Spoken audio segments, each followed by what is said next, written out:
त्यावेळी पण किल्ल्याचं बांधकाम करायला गडावर कारखानीच होता, कोणीही जाऊन किल्ल्यावर बांधकाम करत नव्हतं.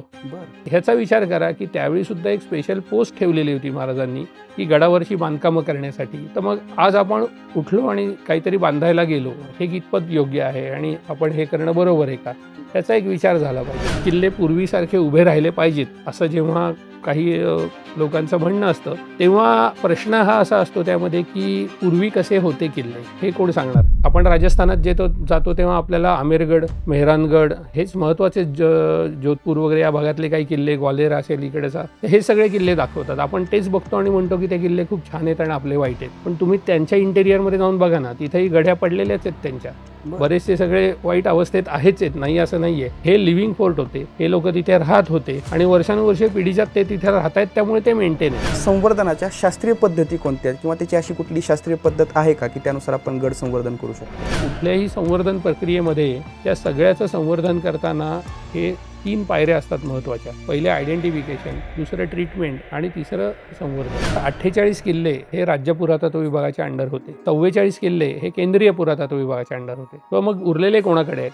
तर उरलेले बरेचसे वन विभागाकडे. मोजके एक आपण 7-8 किल्ले असं समजू, हे खाजगी आहेत. 2-4 किल्ले असे आहेत की ज्याच्यावर अतिक्रमणच झालेली आणि ते किल्लेच संपलेले आहेत. आणि काही किल्ले जे आहेत ते कलेक्टरकडे असतात, जे कोणाकडेच नाही ते कलेक्टरकडे असतात. एखाद्या वास्तूवर झाडं उगवतात आणि त्यांना ते झाडं तोडायची असतात, पण ती झाडं तोडली जर ती मुळासकट काढायला गेलो तर त्या वास्तूला काहीतरी डॅमेज पोहोचू शकतो. बरोबर. तर ते कुठलं तरी ॲसिड वापरण्याचा प्रयत्न करतात. नेमकं झाडं काढायची कशी संवर्धन करत असतात? केंद्राचे किल्ले राज्याकडे आले पाहिजेत. ह्यांनी होतंय काय की केंद्राकडचे जे किल्ले आहेत, म्हणजे आपण जंजिरा, रायगड हे किल्ले घेऊ, तर हे किल्ले जर राज्याकडे आले तर म्हणजे राज्याला ते अधिकार मिळतील हे सगळ्याचे.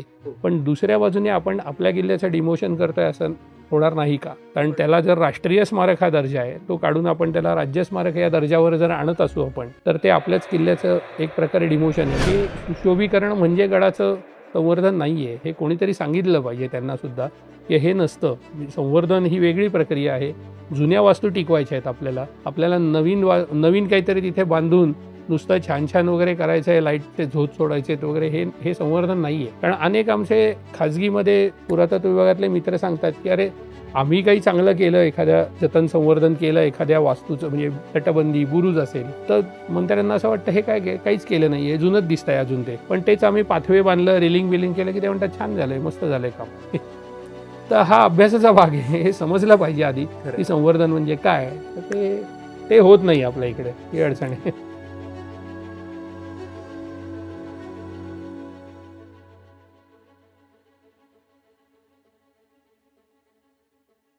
मित्रांनो, आजचा विषय फार वेगळा आणि इंटरेस्टिंग आहे. आपल्या महाराष्ट्राची अस्मिता म्हणजे छत्रपती शिवाजी महाराज आणि छत्रपती शिवाजी महाराजांच्या इतिहासाचे जिवंत साक्षीदार म्हणजे गडकिल्ले. या गडकिल्ल्यांवर मागील कित्येक वर्षांपासून एक फार मोठी चळवळ उभा आहे आणि त्या चळवळीचं नाव आहे गड संवर्धन. हे गड संवर्धन नक्की कसे केले पाहिजे, त्या गड संवर्धनामधल्या नेमक्या अडचणी काय आहेत, याविषयी माहिती देण्यासाठी आज आपल्यासोबत आहे डॉक्टर सचिन जोशी सर. सचिन सरांनी त्यांची PhD कोकणातल्या किल्ल्यांवर केलेली आहे. त्यांचं BSc आणि MSc केमिस्ट्रीमध्ये झालेलं आहे. सध्या डेक्कन कॉलेजमध्ये ते कार्यरत आहेत. त्यांचे अनेक शोधनिबंध हे राष्ट्रीय तसेच आंतरराष्ट्रीय पातळीवरच्या अनेक संशोधन मासिकांमध्ये प्रसिद्ध झालेले आहेत. त्यांनी अनेक वृत्तपत्रांमधून लिखाण केलेलं आहे. गडकिल्ल्यांसंबंधित, संवर्धनासंबंधित किंवा मराठ्यांच्या इतिहासासंबंधित त्यांचं लिखाण प्रसिद्ध झालेलं आहे. त्यासोबतच त्यांची 3 पुस्तकंही आज प्रकाशित आहेत, ज्यामधून गडकिल्ल्यांचा विकास किंवा संवर्धन आणि जतन कशा पद्धतीने केलं पाहिजे याच्याविषयीची माहिती त्यांनी दिलेली आहे.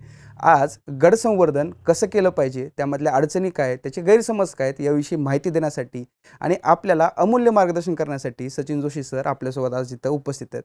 सर, या इतिहास कट्ट्यावर तुमचं स्वागत आहे. नमस्कार सर.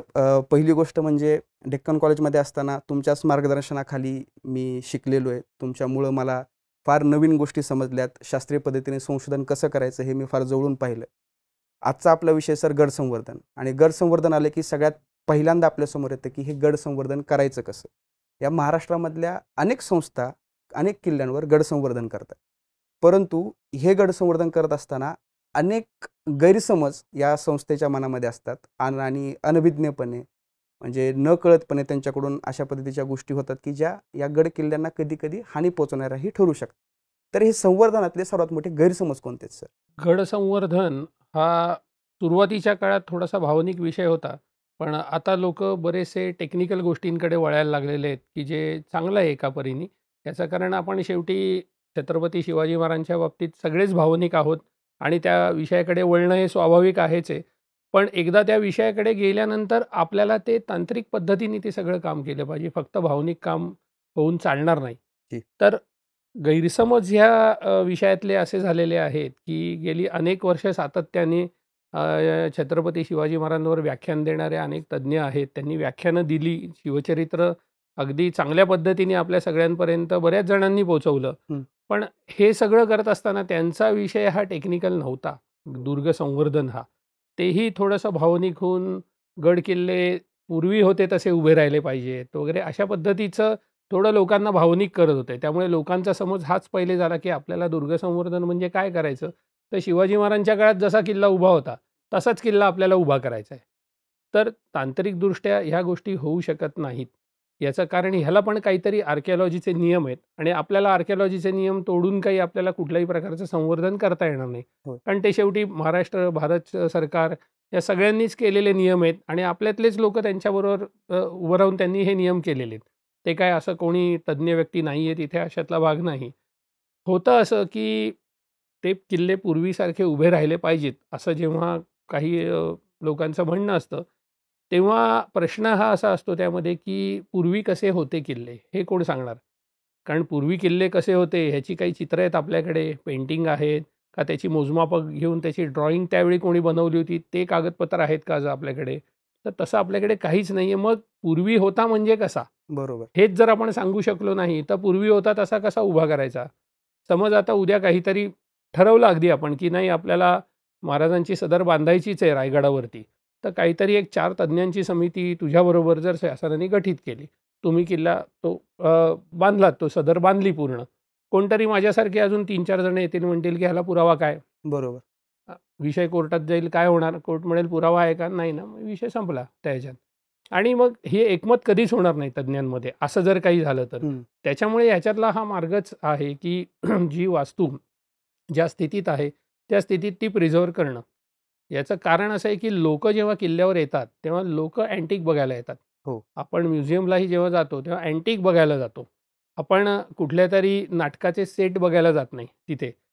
हे एक मी उदाहरण अनेक वेळा आमच्या दुर्ग संवर्धन करणाऱ्या संस्थांमधल्या सगळ्या लोकांना सांगत असतो, की उद्या जर आपण एखाद्या ठिकाणी पूर्ण रायगडचंच उदाहरण घेऊन सांगतो वारंवार मी, कारण रायगड शेवटी आपल्याला जिव्हाळा आहे रायगडबद्दल, आपली की अस्मिता आहे. हां, तेच. त्यामुळे रायगडवर जर आपण सदर बांधली आहे अशी, आपले तिथे किल्ल्याची माहिती देणारे गाईड आहेत एक कोणीतरी आपण असं समजू, की बाहेरनं माणूस आला, ज्याला काहीच माहीत नाही शिवाजी महाराजांबद्दल, परराज्यातनं, परदेशातनं. आपले गाईड जेव्हा त्याला सांगतील सगळं समजावून, तेव्हा तो जेव्हा त्या बांधलेल्या, अखंड बांधलेल्या स्ट्रक्चरपर्यंत येईल, तेव्हा ऑब्व्हियसली पहिला प्रश्न कुठल्याही माणसाचा हा असतो, की हे किती जुनं आहे हं. ते. तो गाईड म्हणेल, "हे आत्ता आम्ही बांधलं 5 वर्षापूर्वी." त्याची रिॲक्शन काय असेल, की ठीक आहे चला पुढे जाऊ आपण ते. पण तेच जर भले छतासकट बांधलं नसेल, भिंत अर्धी का होईना तशीच्या तशी तिथे असेल आणि हाच प्रश्न जेव्हा तो माणूस त्या गाईडला विचारेल, तेव्हा आपला गाईड म्हणेल, "नाही, हे 350 वर्ष जुनं आहे." कारण हे शिवाजी महाराजांच्या काळातलं आहे. कधी काळी शिवाजी महाराज इथे या भिंतीला टेकून उभेही असतील त्यामध्ये. तो माणूस थांबेल 2 मिनिटं, कारण माणसांना अँटिक बघायचं असतं. बरोबर. माणसांना सेट बघायचे नाही आहेत त्याच्यामुळे. त्यामुळे पण अशा प्रकारे कसं होतं शिवाजी महाराजांचं दरबार असेल, राहतं घर असेल, तर ह्याचे काही आपण वेगळी मॉडेल्स बनवू शकतो ना. आता कॉम्प्युटर वगैरे AI-BI ह्याच्या ह्याच्यातनं मॉडेल बनवू शकतो. फिजिकली बनवायचं असेल तर शिवसृष्टी अनेक ठिकाणी आता महाराष्ट्रामध्ये वेगवेगळ्या ठिकाणी लोकं करतायत. त्या शिवसृष्टीमध्ये अशा प्रकारची टू द स्केल मॉडेल करता येऊ शकतात, हं. की कसं होतं हे लोकांना बघायला. तिथे वाद येणार नाही. इथे काय होतं, मूळ जुन्या स्ट्रक्चरवरती जर आपण हे सगळं चढवायला गेलो, तर ते जुनं तर डॅमेजच होणार आहे. परत जे नवीन सेट जो होईल तो बघण्यात किती जणांना इंटरेस्ट असेल, हा एक त्यातला प्रश्न आहे ते. त्यामुळे हे समज जे आहेत ना, की पूर्वी होता तसा किल्ला, हं. तर पूर्वी होता हे प्रत्येक बाबतीत होणार नाही आहे. राजगडवरच्या सदरेच्या बाबतीत हे झालं. राजगडवरची सदर पूर्ण पडलेली होती. अगदी फक्त त्याचं जोतं राहिलं होतं. बरोबर. पण राजगडवरच्या सदरेचा एक फोटो 1960-70 सालात कोणीतरी काढून ठेवलेला होता आणि तो छतासकट असलेला भोर संस्थांच्या काळातला, हे अगदी महाराजांच्या असं नाही म्हणणार आपण.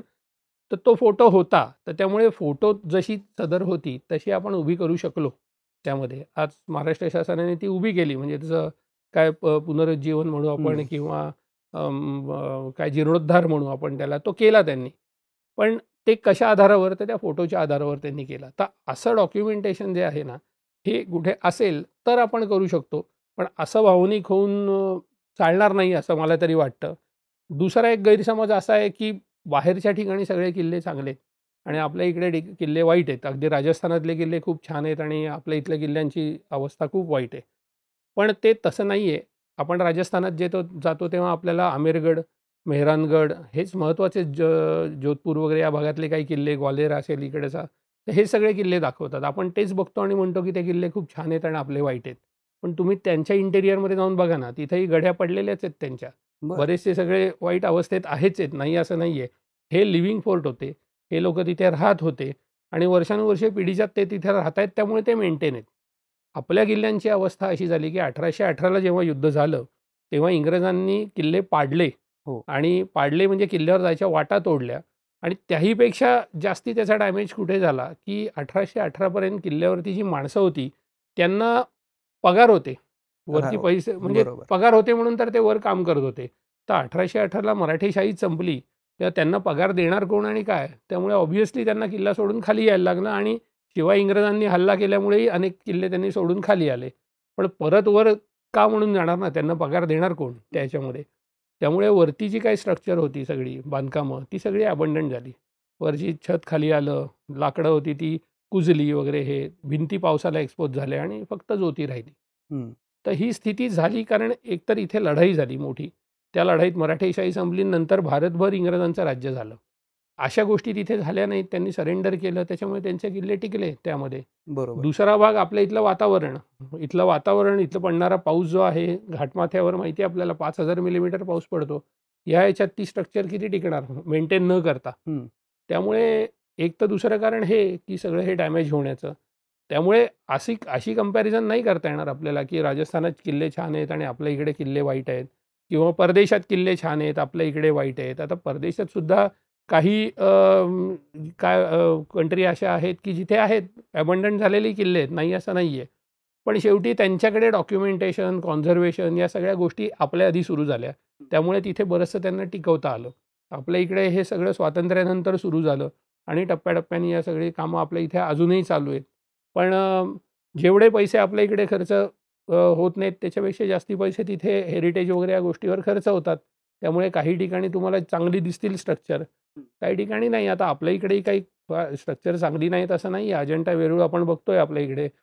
देवगिरीचा किल्ला बघतो आपण. रायगडसुद्धा खूप चांगल्या पद्धतीने ठेवलेला आहे. त्यामुळे मॉन्युमेंट आपल्या इकडे आहेत. फक्त क्लायमेटिक कंडिशन इथली आणि तिकडची या दोन्ही वेगवेगळ्या आहेत. त्याचाही विचार केला पाहिजे. सरसकट असं बोलून चालणार नाही. तर हे असे बेसिक काही गैरसमज हे याच्याबद्दल आहेत दुर्ग संवर्धनाबद्दल, की एक तर थेट बांधलं पाहिजे किंवा काय असं हे समज आहेत. किंवा एक दुसरा एक गैरसमज असा लोकांचा आहे किंवा एक नॅचरली असतो असं आपण म्हणू, की मला तिथे किल्ल्यावर जाऊन काहीतरी खोदायचं आहे किंवा काहीतरी बांधायचं आहे. हं. तरच मी दुर्ग संवर्धन केलं असं मला वाटतं. असं एक प्रत्येकाच्या डोक्यात काहीतरी असतं ते. पण ते तसं नाही आहे. कारण खोदकाम आणि बांधकाम ही दोन्ही कामं ही तज्ञ व्यक्तींची आहेत. आर्किओलॉजी हा विषय शिकवला जातो. आपल्या भारतामध्ये वेगवेगळ्या ठिकाणी पुण्यात डेक्कन कॉलेजला शिकवला जातो. उत्खनन आणि त्याच्यानंतर कॉन्झर्वेशन आर्किटेक्चर हा एक वेगळा भाग आहे. आपल्या इथे पुण्यात सिंहगड इन्स्टिट्यूटला तो विषय शिकवला जातो. तर हे शिक्षण घेऊन तुम्ही हे सगळं केलं तर गोष्ट वेगळी आहे. पण आपल्याला आज कोणीतरी गड मेंटेन केला पाहिजे आणि तो मेंटेन करण्यासाठी काय गोष्टी करायला पाहिजेत, त्या गोष्टीच तुम्ही आज केल्या पाहिजेत. पण उत्साहाच्या भरात लोकांना तो खोदायचं किंवा बांधायचं असतं आणि त्यांनी बरेचदा किल्ल्याचं नुकसान होऊ शकतं. हं. त्यामुळे हे सगळे जे गैरसमज आहेत ना दुर्ग संवर्धनामधले, हे थोडेसे बाजूला केले पाहिजेत किंवा ह्याच्याविषयी थोडासा विचार केला पाहिजे आणि मग सिस्टमॅटिकली आपल्याला कसं जाता येईल दुर्ग संवर्धनाकडे, ह्याचा एक विचार सगळ्या लोकांनी, आपल्या संवर्धन करणाऱ्या लोकांनी केला पाहिजे असं मला वाटतं. मग सर, एखादी टीम, एखादा ग्रुप किंवा 1-2-3 मुलं ज्यावेळेस गड किल्ल्यांवर जातात, हो. त्यांची इच्छा असते की महाराजांसाठी काहीतरी करायचं, बरोबर. इतिहासासाठी काहीतरी करायचं आहे आणि त्यांना गड किल्ले संवर्धन करण्याची एक वेगळी ऊर्जा किल्ल्यांवर गेल्यानंतर मिळते. मग या मुलांसाठी यांना जर आपण सांगायचं झालं की बाबा या पद्धतीने तुम्ही संवर्धन करू शकता, बरं. तर या संवर्धनाच्या शास्त्रीय पद्धती कोणत्या आहेत किंवा त्याची अशी कुठली शास्त्रीय पद्धत आहे का की त्यानुसार आपण गड संवर्धन करू शकतो? आता ह्यात बरेचदा असं होतं की शास्त्रीय पद्धत हा एक भाग झाला, पण दुसरं म्हणजे पुरातत्व विभागाकडनं ह्याविषयी काही परवानग्या वगैरे घेऊन त्यांनी पहिल्यांदा कामाला सुरुवात केली पाहिजे. बरं. कारण टेक्निकल विषय हा तुम्हाला असं काही काम करत असताना पुरातत्व विभागाला कळवणं हे अत्यंत गरजेचं आहे आणि आवश्यक आहे. याचं कारण नियमानुसार आपल्याला काम करायचं आहे सगळं. त्यामुळे बरेचदा जेव्हा हे सगळे लोकं काम करतात, तेव्हा पहिले त्यांना मी म्हणतो की तुम्ही पुरातत्व विभागामध्ये जाऊन परवानगी घ्या कामाची. काय काम करणार आहात ते त्यांना लिहून द्या, की आम्ही ही कामं करणार आहेत. मग ते ठरवतील की बाबा ही 2 कामं तुम्ही नाही करायची, ही 4 कामं तुम्ही करा असं. यांनी थोडंसं पुरातत्व विभागावर त्यांचं बॉन्डिंग व्हायला सुरुवात होते. नाहीतर आत्तापर्यंत असं आपलं झालेलं आहे की पुरातत्व विभाग काही करत नाही. म्हणजे कोणीही येतो, तो पुरातत्व विभागाला काय दूषणं देऊन हे होतं. पण असं नाही ना, फक्त ती त्यांची जबाबदारी नाही ना, आपली पण जबाबदारी आहे. बरोबर. त्याच्यामुळे ते ठीक आहे, त्या आहे म्हणजे पुरातत्व विभागाकडनंही चुका झाल्या असतील काही. त्याबद्दल मी काय त्यांची पाठराखण करतोय अशातला भाग नाही. पण शेवटी आता नियम तर फॉलो केले पाहिजेत आपल्याला, की जर ते किल्ले त्यांच्याकडे आहेत, तर आपल्याला त्यांची परवानगी घेऊन पुढे काम करायला पाहिजे. त्यामुळे सर्वात पहिलं काम म्हणजे ही परवानगी घेणं. हं. दुसरं म्हणजे ह्याची काही अशी स्टँडर्ड प्रक्रिया कुठे काही नाही आहे. पुरातत्व विभागाच्या 1-2 बैठकांमध्ये जेव्हा मी गेलो होतो, तेव्हा त्यांना मी हे सांगितलं होतं, की ह्या सगळ्या संस्थांसाठी काहीतरी आपण एक गाईडलाईन तयार करू. हं. आणि ती गाईडलाईन सगळ्यांसाठी असली पाहिजे, सगळ्यांसाठी. असं नाही की बाबा एखादा स्पेशल परमिशन देऊन काहीतरी त्यांनी वेगळं करायला घेतलं आहे, असं नाही चालणार. म्हणजे एक युनिफॉर्म काम झालं पाहिजे सगळीकडे. नाहीतर बरेचदा काय होतं, की जसं आत्ता तू सांगितलंस, की एखादी नवीन संवर्धन करणारी संस्था असते, त्यांना माहितीच नसतं. बरोबर. मग ते त्यांच्याच मनाने काहीतरी करतात. म्हणजे त्यांचा उत्साह असतो, विचार चांगले असतात, पण त्यांच्या नकळत डॅमेजच होतो किल्ल्याचं, डिस्ट्रक्शनच होतं किल्ल्याचं. तर ते होऊ नये यासाठी सुचवलेलं होतं, पण अजून तरी असं काही झालं नाही. पण मध्ये आम्ही साधारण 7-8 वर्षापूर्वी काही कार्यशाळा घेतल्या या सगळ्या संस्थांसाठी आणि त्या कार्यशाळेमध्ये त्यांना कशा पद्धतीने काम केलं पाहिजे ह्याच्याविषयी एक मार्गदर्शन केलं होतं. 5-6 कार्यशाळा घेतल्या होत्या. वास्तविक माझं असं मत होतं, की ह्या कार्यशाळा वारंवार झाल्या पाहिजेत. कारण एकदा 4-5 वर्षातनं कधीतरी एकदा झाली तर लोकांच्या काही लक्षात येत नाही ते कसं केलं पाहिजे. तर हे एक सुचवलेलं आहेच आहे मी त्यामध्ये. पण आता एखादी जर संस्था आपण विचार करू, की नव्याने तिथे एखाद्या किल्ल्यावर काम करायला जाते आहे, तेव्हा शक्यतो त्यांनी पहिल्यांदा किल्ल्याचा घेरा याचा एक अभ्यास केला पाहिजे. बरं.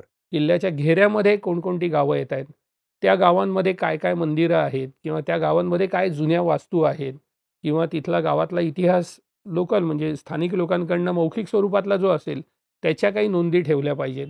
कारण कुठेतरी त्याचा संबंध किल्ल्याशी येतो.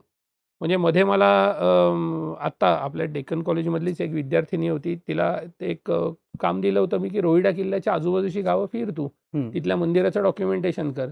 तर ते करताना एक नवीन माहिती मला कळली, की जी मलाही माहिती नव्हती एवढ्या वेळेला जाऊनसुद्धा ती, की बाजारवाडीतलं एक मारुती मंदिर आहे. तिथल्या मारुतीच्या बद्दल तिने तिथल्या पुजारी-बिजारी ह्या लोकांशी बोलली.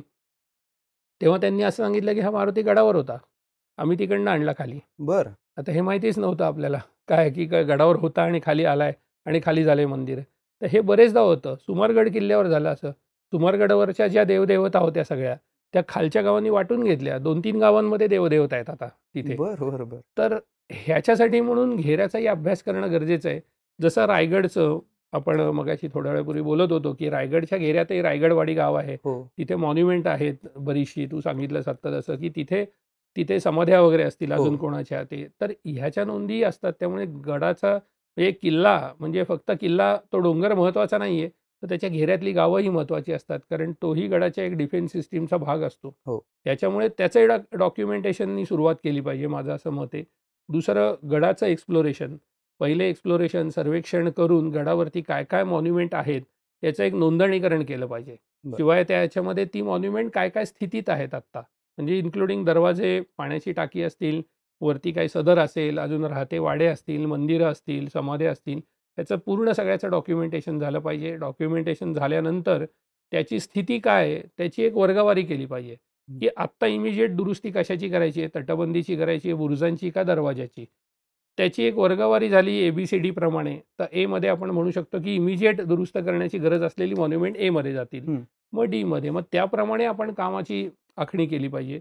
त्याप्रमाणे पुरातत्व विभागाशी संपर्क साधून जर एखादा बुरुज पडायला आला आहे, तटबंदी पडायला आली आहे, पर्यटकांना धोका असेल, तर तिथे त्यांना कळवून त्याच्यासाठी काही निधी आणता येतोय का, याचा थोडा प्रयत्न त्यांनी केला पाहिजे. हं. किंवा त्या संस्थांनी CSRमधनं सुद्धा काही फंडिंग आणून पुरातत्व विभागाचे आर्किटेक्ट असतात त्यांच्या पॅनलवरचे, त्यांना बरोबर घेऊन सुद्धा हे लोक काम करू शकतात तसं. बर पण एक आज आपल्याला मगाशी जसं सांगितलं, आज गरज काय कामाची कुठल्या दुर्ग संवर्धन करणाऱ्या संस्थांकडून, तर आज गड कोणीतरी मेंटेन केला पाहिजे. हम्म. कारण 1818 पर्यंत मी जसं सांगत होतो की किल्ला मेंटेन होत होता. पण आज ठीक आहे, आज किल्ल्यावर जाऊन लोक राहू शकणार नाही, पण दर रविवारी या संवर्धन करणाऱ्या संस्थांमधली लोक किल्ल्यावर जातात, हम्म. किल्ल्यावर काम करतात. पुरेसं आहे आज तेवढंसं आपल्याला, पण ह्याच्यात सातत्य असलं पाहिजे आणि मेंटेन केला पाहिजे. कारण 1818 पर्यंत अनेक किल्ले मराठ्यांकडे होते, पण असं आहे की प्रत्येक किल्ल्यावर तर काय सारखी लढाई होत नव्हती. हो. मग अशा वेळेला किल्ल्यावरती कामं काय होती लोकांची? किल्लेदाराचं हे काम होतं की माणसं लावून तटबंदीवरची झाडं काढून घेणं, हम्म. किल्ल्यावरचा कचरा साफ करणं, तो जाळून त्याच्या राखेवरती भाजीपाला पिकवणं, ही कामं होती किल्लेदाराची आणि ही बरं. आज्ञापत्रात लिहिलेली आहेत कामं. बर तर ही सगळी जी कामं आहेत ही तो करून घ्यायचा, कारण लढाई काय सारखी होत नव्हती. काही किल्ले तर असे आहेत की कधीच लढाई झाली नाही त्या किल्ल्यांवर. हम्म. मग मग ही म्हणून आज ही कामं कोणी करायची आहेत? आज किल्लेदार नाही आहे आपल्याकडे. हम्म. तर मग आज ही कामं संवर्धन करणाऱ्या संस्थांनी करायची आहे. गडावर कोणीच नाही आहे.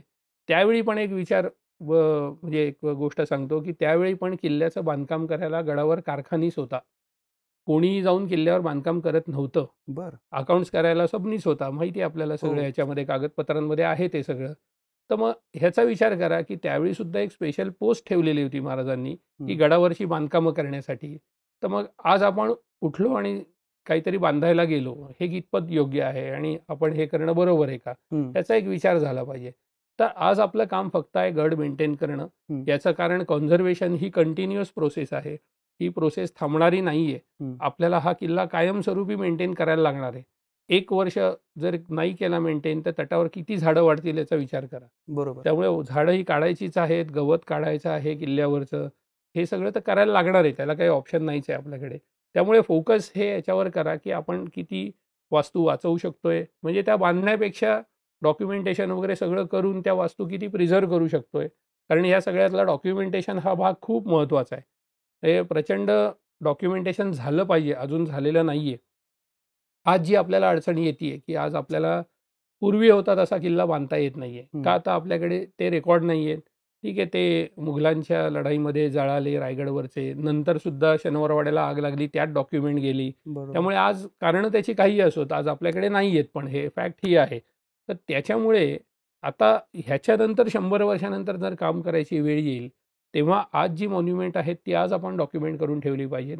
हम्म. तर उद्या 100 वर्षानंतर ह्या वास्तूंना प्रचंड महत्त्व आलं आणि ह्याच्या कॉन्झर्वेशनसाठी कोट्यांनी पैसे खर्च व्हायला सुरुवात झाली, तर त्यांच्याकडे काहीतरी डाटा पाहिजे ना, की बरोबर हे आहे. संवर्धन करायला. तो डाटा जनरेट करू शकतो आपण ह्या ह्याच्यातनं, डॉक्युमेंटेशनवरनं. नाहीतर 100 वर्षानंतर लोकही आपल्यालाच म्हणतील, "अरे, त्यांनी अजून काय एवढे वर्ष हे काम केलं आणि काय डॉक्युमेंटच केलं नाही. केलं असतं तर आम्हाला फायदा झाला असता त्याचा." हम्म. तर हे कुठेतरी डॉक्युमेंटेशन झालं पाहिजे आणि ते हेच करू शकतात संवर्धन करणाऱ्या संस्था. कारण पुरातत्व विभागाकडनं सगळ्या किल्ल्यांवर डॉक्युमेंटेशन करण्याएवढी त्यांच्याकडे मॅनपॉवरच नाही आहे. हम्म. त्यामुळे आपल्या ह्याच संवर्धन करणाऱ्या सगळ्या मित्रांनीच हे काम केलं पाहिजे. प्रत्येकाकडे एखादा ड्रॉइंग करणारा, मेजरमेंट घेऊन ड्रॉइंग करणं काय अवघड नाही आहे. हम्म. शिकायचे ते विषय सगळे. ते तटावरची झाडं काढायची असतील तर रॉक क्लाइम्बिंग, रॅपलिंग शिका. ते करून तुम्ही काढा. सगळं सेफ्टी वगैरे याचा विचार करून करा. मी अनेक लोकांना हेच सांगतो की कारण हे सगळे लोकं जे आहेत ना संवर्धन करणारे, हे नोकरी करून हे सगळं करणार आहेत. बरोबर आहे. म्हणजे सोमवार ते शनिवार नोकरी करून रविवारी किल्ल्यावर येतात घरात न थांबता. हम्म. बरं, स्वतःच्याच खिशातनं पैसे खर्च करून, प्रवास करून, डबे-बिबे घेऊन येऊन जेवून हे सगळं करतात. मग अशा वेळेला हे लोकं कुठे लीगल गोष्टींमध्ये अडकले नाही पाहिजे. याच्यासाठी यांनी परवानगी आधी घ्यावी हम्म. त्याची. दुसरा भाग म्हणजे डॉक्युमेंटेशन वगैरे हे ह्यातनं त्यांना पण काहीतरी शिकता आलं पाहिजे. त्यामुळे ह्या सिस्टीमनी एकूण संवर्धन झालं पाहिजे, असं मला तरी वाटतं. फक्त बांधणं आणि खोदणं म्हणजे संवर्धन नाही. मग सर, आत्ता तुम्ही बोलताना उल्लेख केला आज्ञापत्राचा, हं. की आज्ञापत्रामध्ये तो उल्लेख आहे की ते झाडांचे पानं वगैरे बरोबर. जाळून राखेवर हो. भाज्या पिकवायच्या. तर आज्ञापत्राचा गड किल्ल्यांच्या संवर्धनाशी काय संबंध आहे? तसे काही उल्लेख त्याच्यामध्ये आहेत? दुरुस्तीचे आत्ता मी जसं सांगितलं हे, की गडाच्या दुरुस्तीशी संबंधित आहेत. गडावरती आज आपल्याला आपली बांधकामं सगळी पडलेली का दिसतात? म्हणजे मी महत्त्वाच्या किल्ल्यांचं नाही सांगत, राजगड, रायगडबद्दल बोलत नाही. पण इतर किल्ल्यांवर पडलेली का दिसतात? कारण आज्ञापत्रामध्ये हे लिहिलंय, गडावर राजमंदिराव्यतिरिक्त दुसरी इमारत नसावी, असं स्पष्ट लिहिलेलं आहे त्याच्यामध्ये. बरं. मग म्हणजे याचा अर्थ गडावरती फक्त राजाचं घर जे आहे किंवा ते आहे ते पक्क बांधलं जायचं, बाकी टेम्पररीच होती. त्याला अलंगा म्हणायचे. गडावर अलंगा बांधा असा उल्लेखही बऱ्याचशा याच्यात येतात. तर अलंगा म्हणजे माझ्या मते दगडाचीच भिंत, फक्त ती कच्च्या दगडाची. त्याच्यामध्ये फार काही खर्च केलेला नसावा त्यांनी, असं मला वाटतं. याचं कारण असं आहे, म्हणजे हा विचार का असावा? याचं कारण, जर मी एखादा किल्ला बांधला आणि तो किल्ला जर दुसऱ्या, म्हणजे मी भरपूर बांधकामं केली आणि तो किल्ला दुसऱ्यांनी जिंकला, तर त्याला सगळं रेडीमेडच मिळणार आहे. जसं रायगडला मिळालं. म्हणजे महाराजांचा राज्याभिषेक झाला, महाराज संभाजी महाराज हे गेल्यानंतर किती 21 आणि 22 वर्ष सिद्धींनी तिथे राज्य हो. केलं. मुघलांनी राज्य केलं तिथे त्याच्या आधी.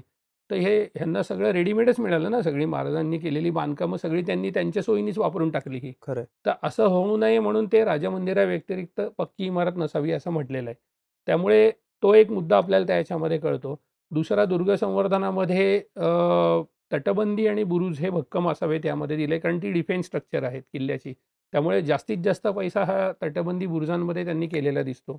त्यात एक स्पष्ट सांगितलं आहे की गडावरनं पाणी जायच्या वाटा आहेत त्या मोकळ्या केल्या पाहिजेत, कारण त्या वाट्या तुंबल्या, तिथे आज जर वॉटर लॉगिंग झालं तर तटबंदीला धोका होऊ शकतो, हो. ती पडू शकते.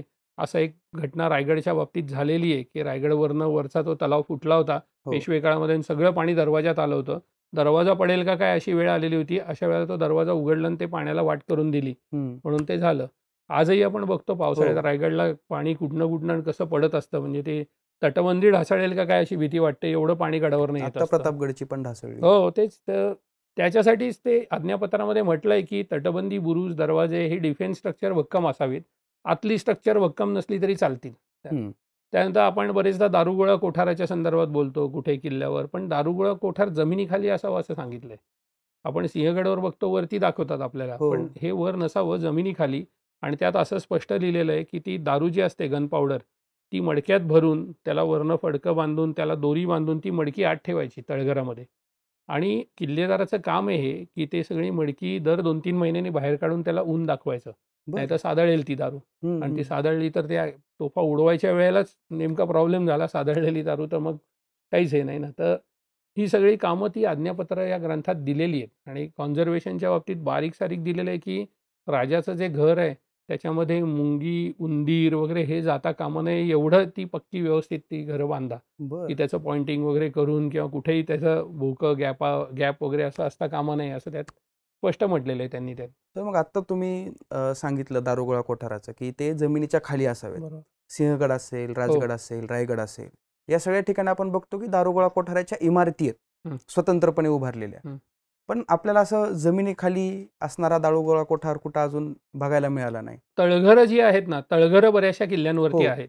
हो. तर ती तळघरासारखीच जागा ही दारुगोळा साठवायला असावी असा माझा एक अंदाज आहे त्यामध्ये. बरं. कारण आज्ञापत्रामध्ये हे जे म्हटलेलं आहे, आज्ञापत्र आता माहिती आहे तुम्हाला की हे राजाराम महाराजांच्या मुलाच्या कालखंडामध्ये लिहिलंय. म्हणजे फार काही कालखंड गेलेला नाही. आणि ज्यांनी लिहिलं ते स्वतः शिवाजी महाराजांच्या मंत्रिमंडळामध्ये होते. म्हणजे रामचंद्र पंत. म्हणजे त्यांनी बघितलेलं आहे ते. त्यामुळे ते नाकारता तर येणार नाही आपल्याला, कारण हे त्यांनी बघूनच लिहिलेलं आहे सगळं ते. त्यामुळे ते असावं एवढंच, की आता. आणि त्यात काय होतं, तळघरं वगैरे हा जो भाग आहे हा पहिले बुजतो. म्हणजे जेव्हा गड अबंडंट होतो तेव्हा पहिले ही तळघरं वगैरे सगळी बुजली जातात, दगडं पडून काही होऊन वगैरे हे ते. बाकीच्या वास्तू ज्या उभ्या आहेत त्या बऱ्यापैकी राहतात किंवा त्याची प्लिंथ तरी राहते. तर तसं ही तळघरं बऱ्याचशा किल्ल्यांवरती सुद्धा आपल्याला मिळतात. म्हणजे काही किल्ल्यांची उदाहरणं बघितली आपण तर त्यामध्ये आहेत अशी तळघरं मिळालेली आहेत. फक्त काय ते ह्याचा कोणाला काही अंदाज लावता येत नाही. आता तिथे आर्किओलॉजिकल काही एव्हिडन्स मिळायचे म्हटलं तर तिथे एकतर तसा पद्धतीने सर्व्हे केला पाहिजे. आता तशी तळघरं पाहून त्या तळघरांमध्ये काही सॉईल सॅम्पल वगैरे घेऊन त्याचं ॲनालिसिस करून आपल्याला हे प्रूव्ह पण करता येईल की अशी काही तळघरं म्हणजे होती का इथे, हे दारू कोठार साठवत होते का. पण ते प्रत्यक्ष असं बघून सांगता येणं अवघड आहे. म्हणजे ते तळघर जरी असलं तरी वरती इमारत असण्याची शक्यता आहे. असं नसावं की नुसतंच तळघर, खड्डा आणि आत जायचं. त्याच्या बाजूनी इमारत असेल, त्या इमारतीत एंट्री आणि मग तळघरात तुम्ही जायचं. म्हणजे पहिल्या एंट्रीमध्ये कदाचित त्यांचं ते बंदुका वगैरे ठेवण्याच्या जागा असतील. औस्याला आपण गेलो होतो, तुला माहिती असेल, औस्याला समोर तिथे एक खालती असं तळघरासारखी जागा होती आणि वरती त्या ओऱ्या होत्या त्यांच्या तिथे, किंवा तिथे तोफा, बंदुका वगैरे ठेवल्या होत्या वगैरे हे सगळं. तशी एक जागा असण्याची शक्यता आहे. पण थोडं अजून संशोधन केलं पाहिजे असं मला वाटतं. परंड्याला पण दिसते आपल्याला. परंड्याला पण आहे तसंच. करेक्ट सर, बरोबर. आता सर ह्या पुन्हा आपण गड संवर्धनाच्या विषयावर येऊ. ज्यावेळेस गड किल्ल्यांवर संवर्धन होतं त्यावेळेस उन्हाळ्यामध्ये एक गोष्ट आपण सर्रासपणे बघतो की गड किल्ल्यांवरची जी पाण्याची टाकी आहे, हो त्यातलं गाळ बाहेर काढण्याचं बरोबर आहे. काम सुरू असतं. मध्यंतरी मी एक फेसबुकला पोस्ट वाचली होती, मला नक्की आठवत नाही कुणाची, पण त्यांनी असं लिहिलं होतं की गड किल्ल्यांच्या ह्या ज्या टाक्यातला गाळ आहे, जसं आपण तो बाहेर काढून ती माती टाकून देतो, हम्म. तर ॲक्च्युली त्याच्यामध्येही भरपूर प्रमाणामध्ये आपल्याला अँटिक्विटीज मिळण्याची शक्यता असते. मग याची नेमकी आपण गोष्टीची काळजी कशी घ्यायला पाहिजे आणि गड किल्ल्यांवर संवर्धन करत असताना ज्या काही आपल्याला वस्तू सापडतात, ऐतिहासिक वस्तू, या अँटिक्विटीज म्हणून आपण त्याला, तर याचं डॉक्युमेंटेशन वगैरे आपण कसं केलं पाहिजे? आता हे जे गडावरची पाण्याची टाकी साफ करणं गरजेचं तर आहे, कारण बरीचशी गाळानी भरलेली आहेत, वरनं दरड येते अनेक वेळेला आणि बुजतातही ती टाकी. आता आत्ता आज्ञापत्राचं जे आपण बोलत होतो तोच संदर्भ घेऊन परत मी तुला सांगतो की आज्ञापत्रात असं म्हटलेलं आहे की गडावर एकापेक्षा जास्ती पाण्याची टाकी असावी, म्हणून आपल्याला बऱ्याचशा किल्ल्यांवर खूप हो. जास्ती पाण्याची टाकी दिसतात. जसं आत्ता आपण सरसगडचं बोलत होतो की सरसगडला जवळजवळ 35-40 पाण्याची टाकी आहे, हो. तर सिंहगडला 40-45 टाकी आहेत. तर ह्याचं कारण त्यांनी त्यात दिलेलं आहे की बरेचदा पाण्याची टाकी कोरडी पडतात. हं. मग ते आपण 1-2च टाकी फक्त बांधली किल्ल्यावरती किंवा खोदली आणि त्यावर डिपेंड राहिलो आणि उद्या जर ती टाकी बुजली किंवा त्यातलं पाणी संपलं तर मग काय, हा प्रश्न होता. म्हणून एकापेक्षा जास्ती किल्ल्यावर पाण्याची टाकी खोदली जातात. हं. त्यामुळे आपल्याला म्हणजे त्यात अजून एक सांगितलं आहे खरं तर त्यांनी आज्ञापत्रामध्ये की ते म्हणतात की लढाई जेव्हा होते तेव्हा तोफांचे आवाज होतात हं. किंवा भूकंप होतात, त्यावेळी भूगर्भात हालचाली होतात आणि ह्या पाण्याच्या टाक्यांना जे झरे जे पाणी पुरवत असतात ते झरे डायरेक्शन बदलतात आणि मग ती पाण्याची टाकी कोरडी होतात, असं आज्ञापत्रामध्ये लिहिलेलं आहे. बरं. आणि अशी कोरडी पडलेली टाकी बघितली आहेत आपण हे किल्ल्यांवर, हो. तूही पाहिली असशील अनेक हो. किल्ल्यांवर. तर ते बरेचदा हे संवर्धन करणारे लोक मला विचारतात की याचं कसं करायचं आपण, यात पाणी राहतच नाही, थोडंसं राहतं, 1-2 महिने टिकतं आणि मग म्हटलं आता तिथे झराचं नसेल तर आपण फक्त काय फार फार तर पावसाचंच पाणी टिकवू हं. शकतो तिथे. हं. झरा आणू तर शकत नाही तिथे आता नव्याने आपण काही. फार काय काय काय त्याचं वॉटरप्रूफिंग वगैरे करून काहीतरी करून पावसाचं पाणी 4 महिने 5 महिने टिकेल एवढीच सोय करू शकतो, त्या हो. पलीकडे नाही. पण ही टाकी आज साफ करणं गरजेचं आहे, कारण काही टाकी ही ते गाळ वगैरे माती बसून सुद्धा ती बुजली जातात ती. हं. त्यामुळे तो साफ करणं गरजेचंच आहे आणि सगळ्याच किल्ल्यांवरची पाण्याची टाकी साफ करणं हे काही पुरातत्व विभागालाही शक्य नाही किंवा हं. कारण मी सांगितलं तसं की त्यांच्या मॅनपॉवर अभावी ते करूच शकत नाही तसं ते. पण आपल्या लोकांनी ती पाण्याची टाकी स्वच्छ करावी असं माझं मत आहे. पण ते करताना आपल्याला शास्त्रीय पद्धतीने तर नक्कीच जाता येणार नाही की जसं आपण आर्किओलॉजिकल एक्सकेव्हेशन करतो हं. की आपण अगदी हळूहळू 1-1 सेंटीमीटर 10-10 सेंटीमीटर माती खोदत खाली जातो. असं तर नाही करता येणार, कारण तो गाळ आलेला आहे शेवटी. हो. त्याला काही स्टॅटिग्राफी नाही आहे किंवा काही नाही आहे. तो गाळ वरनं सगळं पडत आलेला आहे आणि तो साचत आलेला आहे तो. त्यामुळे ती सगळी माती काढून चाळली तर पाहिजे. हं. ते अगदी मी 2008-9 पासनं जरा फेसबुक वगैरे या सगळ्या गोष्टी यायला लागल्या, तेव्हा मी बघितलं की लोकं व्हिडिओ टाकत होते की गाळ काढला आणि तो गाळ घेऊन घमेली दरीत टाकत होते सगळे ते. हं. तर ह्याच्यात कित्येक अँटिग्विटी अशा खाली गेल्या असतील त्या दरीमध्ये, त्या गाळाबरोबर काय गोष्टी.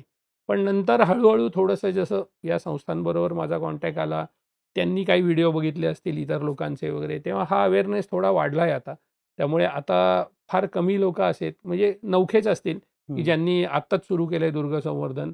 असे लोकांकडनं कदाचित असं होत असेल. पण बरेचसे लोकं आता अवेअरनेस आला आहे तो. सगळ्या लोकांना आपण हेच सांगतो की तो गाळ काढा, तो गाळ कडेला ठेवा, हं. वाळू द्या तो गाळ. वाळला की तो पूर्ण चाळा. चाळून त्यामध्ये अँटिक्विटी, पॉटरी जे काय असेल ते सगळं म्हटलं वेगळं ठेवा त्या ह्याच्यामध्ये.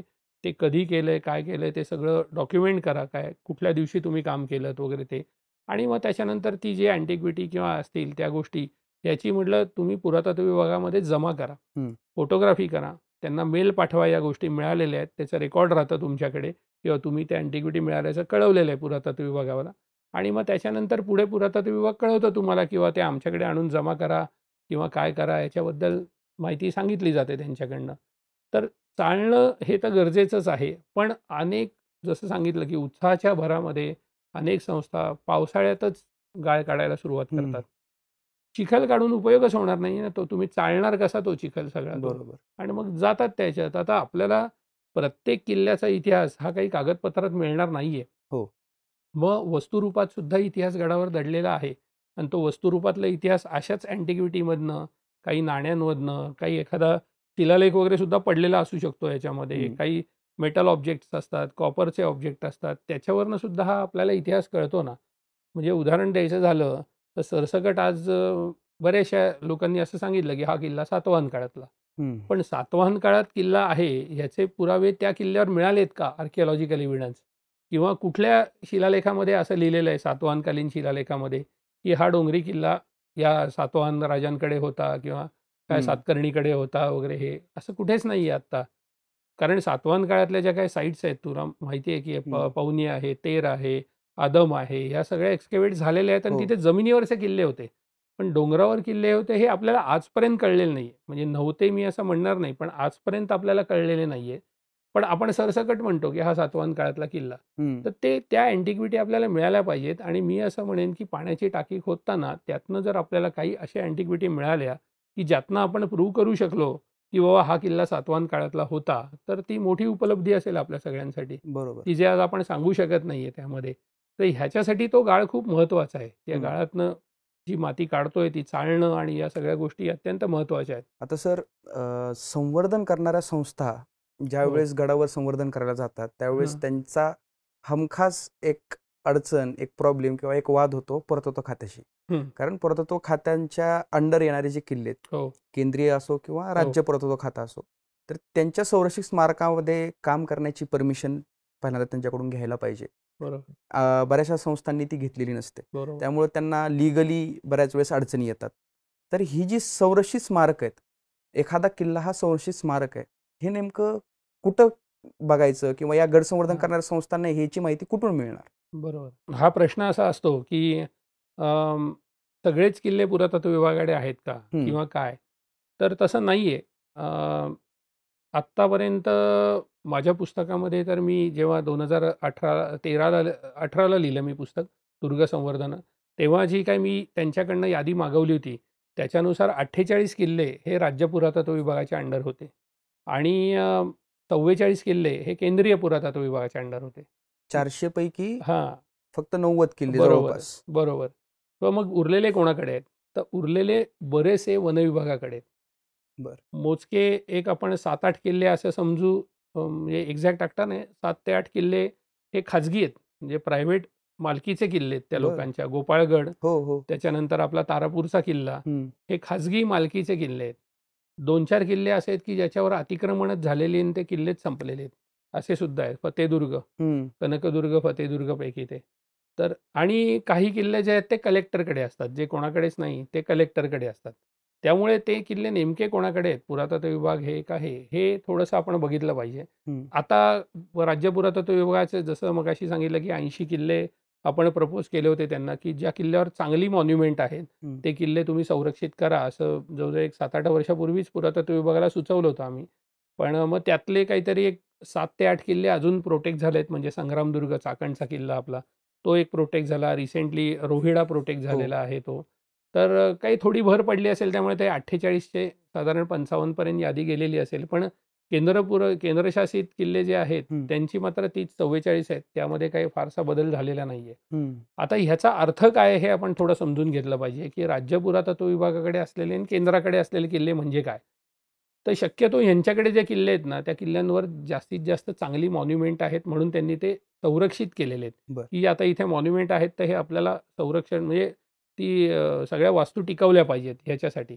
तर केंद्रीय पुरातत्व विभागाकडे असे किल्ले आहेत की जिथे खूप जास्ती मॉन्युमेंट आहेत. रायगडसारखा हो. किल्ला आहे त्यांच्याकडे, जंजिरा आहे किल्ला, अजून सुवर्णदुर्ग आहे. तर हे सगळे केंद्रीय पुरातत्व विभागाकडे आहेत.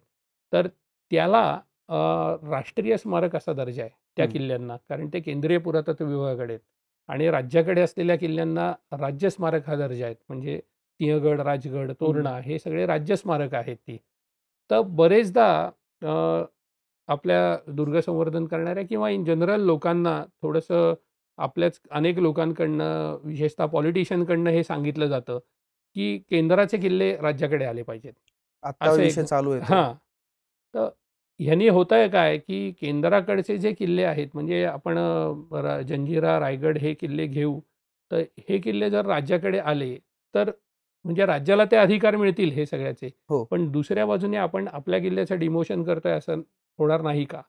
कारण 100% त्याला जर राष्ट्रीय स्मारक हा दर्जा आहे, तो काढून आपण त्याला राज्य स्मारक या दर्जावर जर आणत असू आपण, तर ते आपल्याच किल्ल्याचं एक प्रकारे डिमोशन आहे. म्हणजे बरोबर. आपण उलटं असं समजू की आता युनेस्कोला किल्ले जात आहेत, तर युनेस्कोचा जागतिक वारसा स्थळ एखादा किल्ला असेल, तर त्याचं डिमोशन करून आपण राज्य वारसा स्थळ म्हणून आणणार आहोत का? त्यामुळे ह्याच्यासाठी काहीतरी दुसरी प्रक्रिया एक विचारात घेतली पाहिजे. काय करता येईल, की तिथल्या कामांना जर काही अडचणी येत असतील, तर त्या सॉल्व्ह वेगळ्या पद्धतीने कसं करता येईल?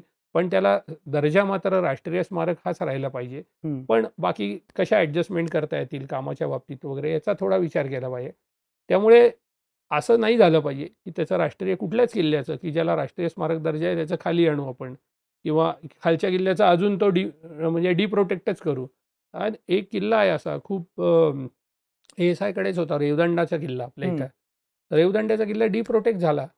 कारण अतिक्रमणच एवढ्या मोठ्या प्रमाणावर झालं, हं. की तो डिप्रोटेक्ट करायला लागला त्यांना. त्याला प्रोटेक्शन नाही आता? नाही होता. आम्ही जेव्हा म्हटलं ना हो. 14ला एक्स्कॅव्हेशन करत होतो, तेव्हा होता आणि आता नाही आहे तो. डिप्रोटेक्ट झाला तो. बापरे! अनेक मॉन्युमेंट आहेत अशी म्हणजे एएसआयची सुद्धा अनेक मॉन्युमेंट आहेत अशी, की जी डिप्रोटेक्ट झालेली आहेत ती. मग त्यात या सगळ्या गोष्टी असतात पॉलिटिकल प्रेशर वगैरे या सगळ्या गोष्टी असतात. आजही रेवदंड्याच्या किल्ल्यात काही मॉन्युमेंट नाही आहे असं नाही आहे. चांगली तटबंदी, बुरुज सगळं आहे. मोठी चर्च आहेत 2 किल्ल्यामध्ये. दरवाजे आहेत किल्ल्याला, सगळं आहे ते. पण डिप्रोटेक्ट केलेलं आहे. मग ह्याला काही कारणं जी असतात ती म्हणजे हेच पॉलिटिशियन आणि हे त्यांचा दबाव या सगळ्या ह्याच्यावरचा आणि त्यामुळे हे सगळे जे किल्ले आहेत, एकूण आपण एक साधारण 350-400 किल्ले महाराष्ट्र आहेत असा आपण विचार करू. गढ्या घेतल्या तर कदाचित तो आकडा पुढे मागे होऊ शकेल हो. त्यामध्ये. तर हे सगळं प्रोटेक्ट करण्याची म्हणजे सगळे प्रोटेक्ट करण्याची खरं तर जबाबदारी शासनाची नाही. ते ठरवणार कुठला प्रोटेक्ट करायचा आणि कुठला नाही त्यामध्ये.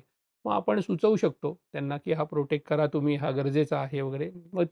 पण ती प्रोसेसही खूप लेंदी आहे प्रोटेक्ट होण्याची. कारण त्याला मग तिथल्या कडनं परमिशन लागते. कलेक्टर माहिती मागवतो आधी त्या बरं. जागेची. तो बरं. किल्ला कोणाच्या ताब्यात आहे? वनविभाग आहे का अजून कोणाच्या? मग ते असेल तर त्यांच्याकडनं एक एन-ओ-सी लागते.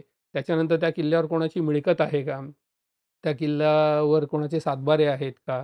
ही सगळी माहिती संकलित करून मग ती तिथे पुरातत्व विभागाला दिली जाते आणि मग त्याच्यानंतर ती प्रोटेक्शनसाठी ते महसूल विभागाकडे वगैरे इकडे पाठवलं जातं. त्यामुळे ती खूप लेंदी आहे प्रोसेस, पटापट होत नाही. त्यामुळे हे किल्ले प्रोटेक्ट व्हायला जो काही उशीर होतोय, तो त्यामुळे आहे. पण शेवटी म्हटलं ना, की शासनाने ठरवलं ही याला गती द्यायची तर होऊ शकतं, नाही असं नाही आहे त्याच्यामध्ये. आता 2-3 किल्ले आपले जे होते, जसं गोपाळगड सांगितलं. हं. तर आता गोपाळगड जो किल्ला खाजगी मालकीचा होता म्हणण्यापेक्षा मध्ये जो काही व्यवहार झाला, त्यात ती जागा दिली गेली त्याला. हो.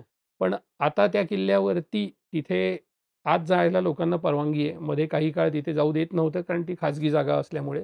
पण आता ती केस शासनाने जिंकली आणि लोकं आता किल्ल्याच्या तटबंदीवर जाऊ शकतो. त्या माणसालाही असं सांगितलेलं आहे, किंवा तू इथे फार काही बांधकामं करायची नाही. आमच्या नियमामध्ये जे बसतील हं. तेवढंच फक्त बांधकाम करायचं. तू मिळकत घेऊ शकतो तिथली. हं. तर ह्या सगळ्या ज्या गोष्टी आहेत ना, ह्या घेतल्यानंतर मगच ती प्रोटेक्शन वगैरेची प्रोसेस होते. मग त्यामुळे त्याला वेळ जातो, बाकी मग काही सर नाही. एखाद्या किल्ल्याला प्रोटेक्टेड मॉन्युमेंटचा दर्जा जर मिळवून द्यायचा असेल, हो. तर त्याला जी प्रोसेस करायची त्यासाठी अधिकाऱ्याकडूनच प्रस्ताव जायला पाहिजे का एक सामान्य व्यक्तीसुद्धा ही प्रोसेस सुरू करू शकतो? नाही, आता मी बऱ्याचशा आपल्या संस्थांना हे सांगतो, की तुम्ही तुमच्या किल्ल्याचा प्रपोजल तुम्ही तयार करा बरं. आणि त्याच्यामध्ये हा मोठा वाटा आहे. हे डॉक्युमेंटेशन वगैरे जे आपलं आहे ना, त्याचा मोठा त्यामध्ये वाटा आहे, की आपल्या किल्ल्यावर काय-काय मॉन्युमेंट आहेत. याचा एक रिपोर्ट जेव्हा ते सगळे लोकं फोटो काढून, थोडी माहिती लिहून त्यांना जसं वाटेल तशी माहिती लिहिली तरी हरकत नसते. असं काही नाहीये, की फार टेक्निकलच माहिती पण लिहिली काय पाहिजे माहिती त्यांनी. लिहायची त्याच्यामध्ये? म्हणजे मॉन्युमेंट काय आहेत गडावरती? समज बुरुजाचे, तटबंदीचे, दरवाजाचे फोटो काढले, तर किती बुरुज आहेत? त्याचे प्रकार काय आहेत? अर्धवर्तुळाकार आहे, चौकोनी आहे का पंचकोनी, षटकोनी कसा आहे ते? त्याचे काही फोटो काढून टाकायचे. त्याची आत्ताची स्थिती, त्याची अवस्था काय वाईट असेल तर वाईट असेल ती. दरवाजाबद्दलचे फोटो काढून त्याची माहिती, तिथे शिलालेख आहे का वगैरे काय? हं. आणि किल्ल्याची माहिती. हा एक रफ रिपोर्ट बनवून त्यांनी त्यांच्या इथल्या खासदार किंवा आमदारामार्फत ती जर मागणी केली ना, तर त्याला थोडंसं जरा वजन येतं. कारण ह्यांनी थेट मागणी पुरातत्व विभागाकडे केली, तर पुरातत्व विभागाकडनं तेवढा काही रिस्पॉन्स येईल असं मला तरी वाटत नाही आणि अनुभव आहे, की तेवढा काही चांगला रिस्पॉन्स येत नाही. पण एकदा ह्यांच्या आमदार-खासदारांनीच मागणी केली ना, हं. की मग ते सूत्र हलतात पटापट आणि मग पुढे ती प्रोसेस व्हायला सुरुवात होते. पण तरी शेवटी आपण किती फॉलोअप घेतोय याच्यावर आहे. कारण ती सुरुवात होते कुठेतरी, पण मी ती पुढे जात नाही जोपर्यंत आपण फॉलोअप घेत नाही तोपर्यंत. तर आता चिपळूणच्या इथला आपला गोळकोटचा किल्ला आहे, हो. त्याच्यासाठी प्रयत्न करतोय आम्ही त्याच्यामध्ये, की तो प्रोटेक्ट झाला पाहिजे किल्ला. चांगला किल्ला आहे एकदम ते. पण तेच म्हटलं ना, की प्रोसेस पुढे जात नाही. त्याचा फॉलोअप कमी पडला, की प्रोसेस थांबते. त्या सगळ्या गोष्टी होतात त्यामध्ये. मग सर ज्यावेळेस एखाद्या किल्ल्याला प्रोटेक्टेड मॉन्युमेंटचा दर्जा मिळतो, हं. तर त्याचे बेनिफिट्स काय मिळतात त्या किल्ल्याला? एक तर त्याला मी जसं सांगितलं तसं, की राज्य संरक्षित स्मारक हा दर्जा मिळतो. हं. त्याच्यानंतर पुरातत्व विभागाला त्या किल्ल्यावर पैसे टाकायला काही अडचण होत नाही. म्हणजे त्याच्या दुरुस्तीसाठी जी काही कामं, त्यांच्याकडे ती स्टँडर्ड प्रोसिजर आहे, की आपल्या संरक्षित किल्ल्यांना दुरुस्तीसाठी काय पॅनलवरच्या लोकांशी हे करून डिस्कस करून ते तिथे त्याच्यासाठी काही पैसे मागणी टाकू शकतात. आमदार, खासदार असतील ते मागणी करून त्याच्यासाठी काही त्यांच्याकडनं सुद्धा निधी त्या किल्ल्यासाठी मिळू शकतो. त्यामुळे प्रोसेस जी करणं आहे त्यांची इंटरनल प्रोसेस ही सुरळीत होते जर एखादा तो राज्य संरक्षित स्मारक असेल तर. बरं. नसेल तरी सुद्धा ते पैसे देऊ शकतात त्या मॉन्युमेंटला, नाही असं नाही आहे त्यामध्ये. पण असेल तर जास्ती सोपं पडतं. कारण त्यांचं जे ठरलेलं वर्षाचं बजेट असतं ना, त्या बजेटमध्ये पहिली प्रायोरिटी त्यांची त्यांच्या संरक्षित स्मारकांना असते. नंतर मग इतर काही किल्ल्यांना कुठं द्यायचं असेल, अगदीच जर काय फार मोठी चर्चा झाली कुठल्यातरी एखाद्या किल्ल्याविषयी अशा चॅनल टीव्हीला वगैरे हे, तर मग तिथे त्यांना द्यायला लागतात पैसे त्यावेळेला इमिजिएटली. मग ती देतात तसं.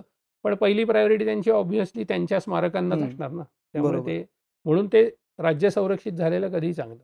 सर मग जे किल्ले राज्य संरक्षित स्मारकाचा आज किल्ल्यांना दर्जा नाहीये, ज्या हो. किल्ल्यांना किंवा राष्ट्रीय संरक्षित स्मारकाचा दर्जा बरोबर. नाही, तर असे काही किल्ले या गड संवर्धन करणाऱ्या संस्थांना किंवा काही प्रायव्हेट ऑर्गनायझेशनला दत्तक घेता येतात?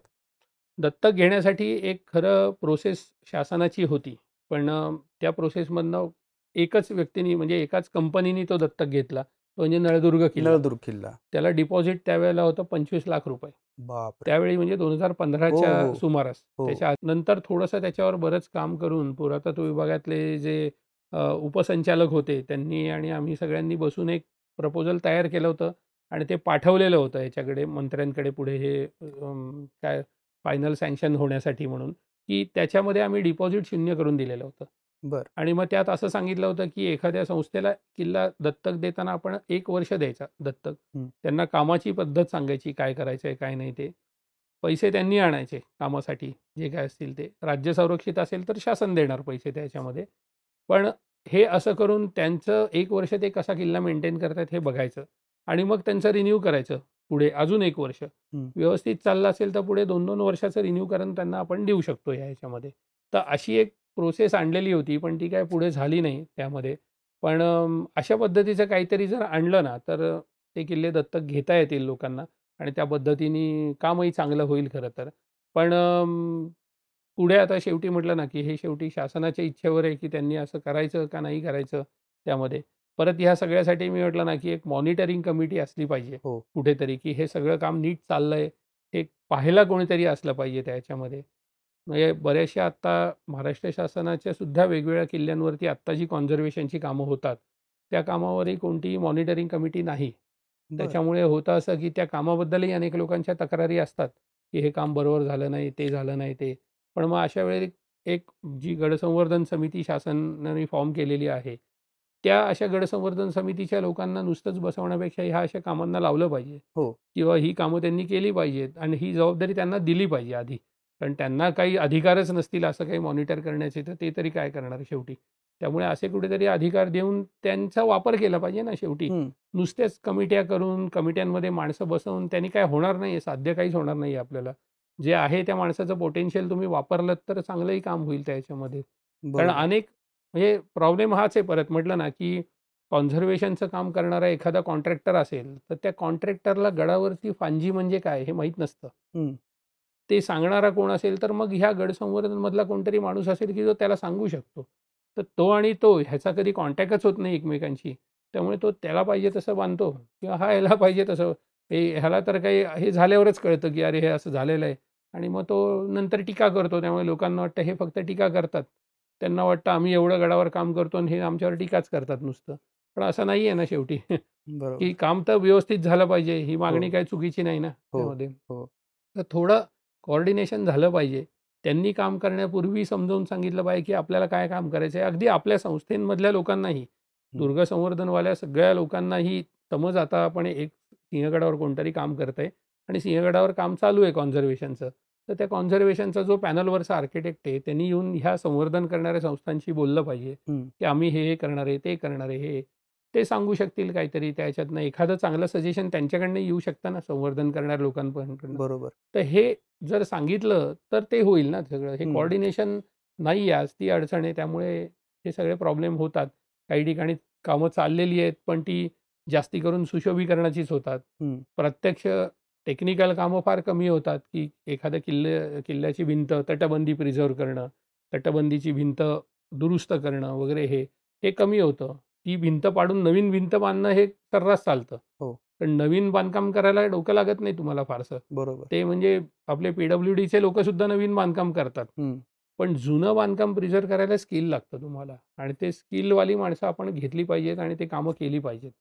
त्याशिवाय नाहीतर मग अवघड आहे. मग काय नुसतंच सुशोभीकरण होईल. म्हणजे जसं पाथवे बनवतात, किल्ल्याला दरवाजे, लाकडी दरवाजे लावतात. तर ही सगळी शेवटी आहेत ना कामं. म्हणजे कुठल्याही संवर्धन प्रक्रियेमध्ये कुठल्याही म्हणजे आम्ही आता कॉलेजमध्ये पण मुलांना आम्ही शिकवतो संवर्धन. अगदी मेटल ऑब्जेक्टचं असेल किंवा बोन्सचा असेल किंवा अजून कुठला ऑब्जेक्ट असेल. त्या सगळ्याचं संवर्धन करताना हे 3 पायऱ्या असतात महत्त्वाच्या. पहिले आयडेंटिफिकेशन, दुसरं ट्रीटमेंट आणि तिसरं संवर्धन किंवा कॉन्झर्वेशन आपण ज्याला म्हणतो ते. पहिले तुम्ही ते काय आहे हे आयडेंटिफाय केलं पाहिजे. त्याचं डॉक्युमेंटेशन केलं पाहिजे. तुम्हाला ती वस्तू ती काय समजलीच नाही ते काय आहे किंवा आता जसं आपण याच्यातलं सांगतो की त्या किल्ल्याचं संवर्धन करायचं आहे म्हणजे काय करायचं आहे, नेमकं काय हे तुम्हाला प्रॉब्लेमच समजला नाही की इथे तटबंदीच्या भिंतीला क्रॅक गेली असेल किंवा हा बुरुज फुगला आहे, तो पडायला आलेला आहे. हे जर समजलंच नाही तर ट्रीटमेंट काय देणार? समजल्यानंतर ट्रीटमेंटचा भाग आहे की ट्रीटमेंट काय द्यायची आहे त्याला. ती दगडं सगळी उतरवायची आहेत आणि परत बांधायचं आहे आपल्याला का काय करायचं आहे? तिथल्या तिथे डागडुजी करू शकतोय आपण. हा दुसरा भाग झाला. आणि तिसरा ती सगळं कॉन्झर्वेशन झाल्यावर परत तिथे ती मेंटेन कशी राहील, हा कॉन्झर्वेशनचा भाग आहे शेवटचा.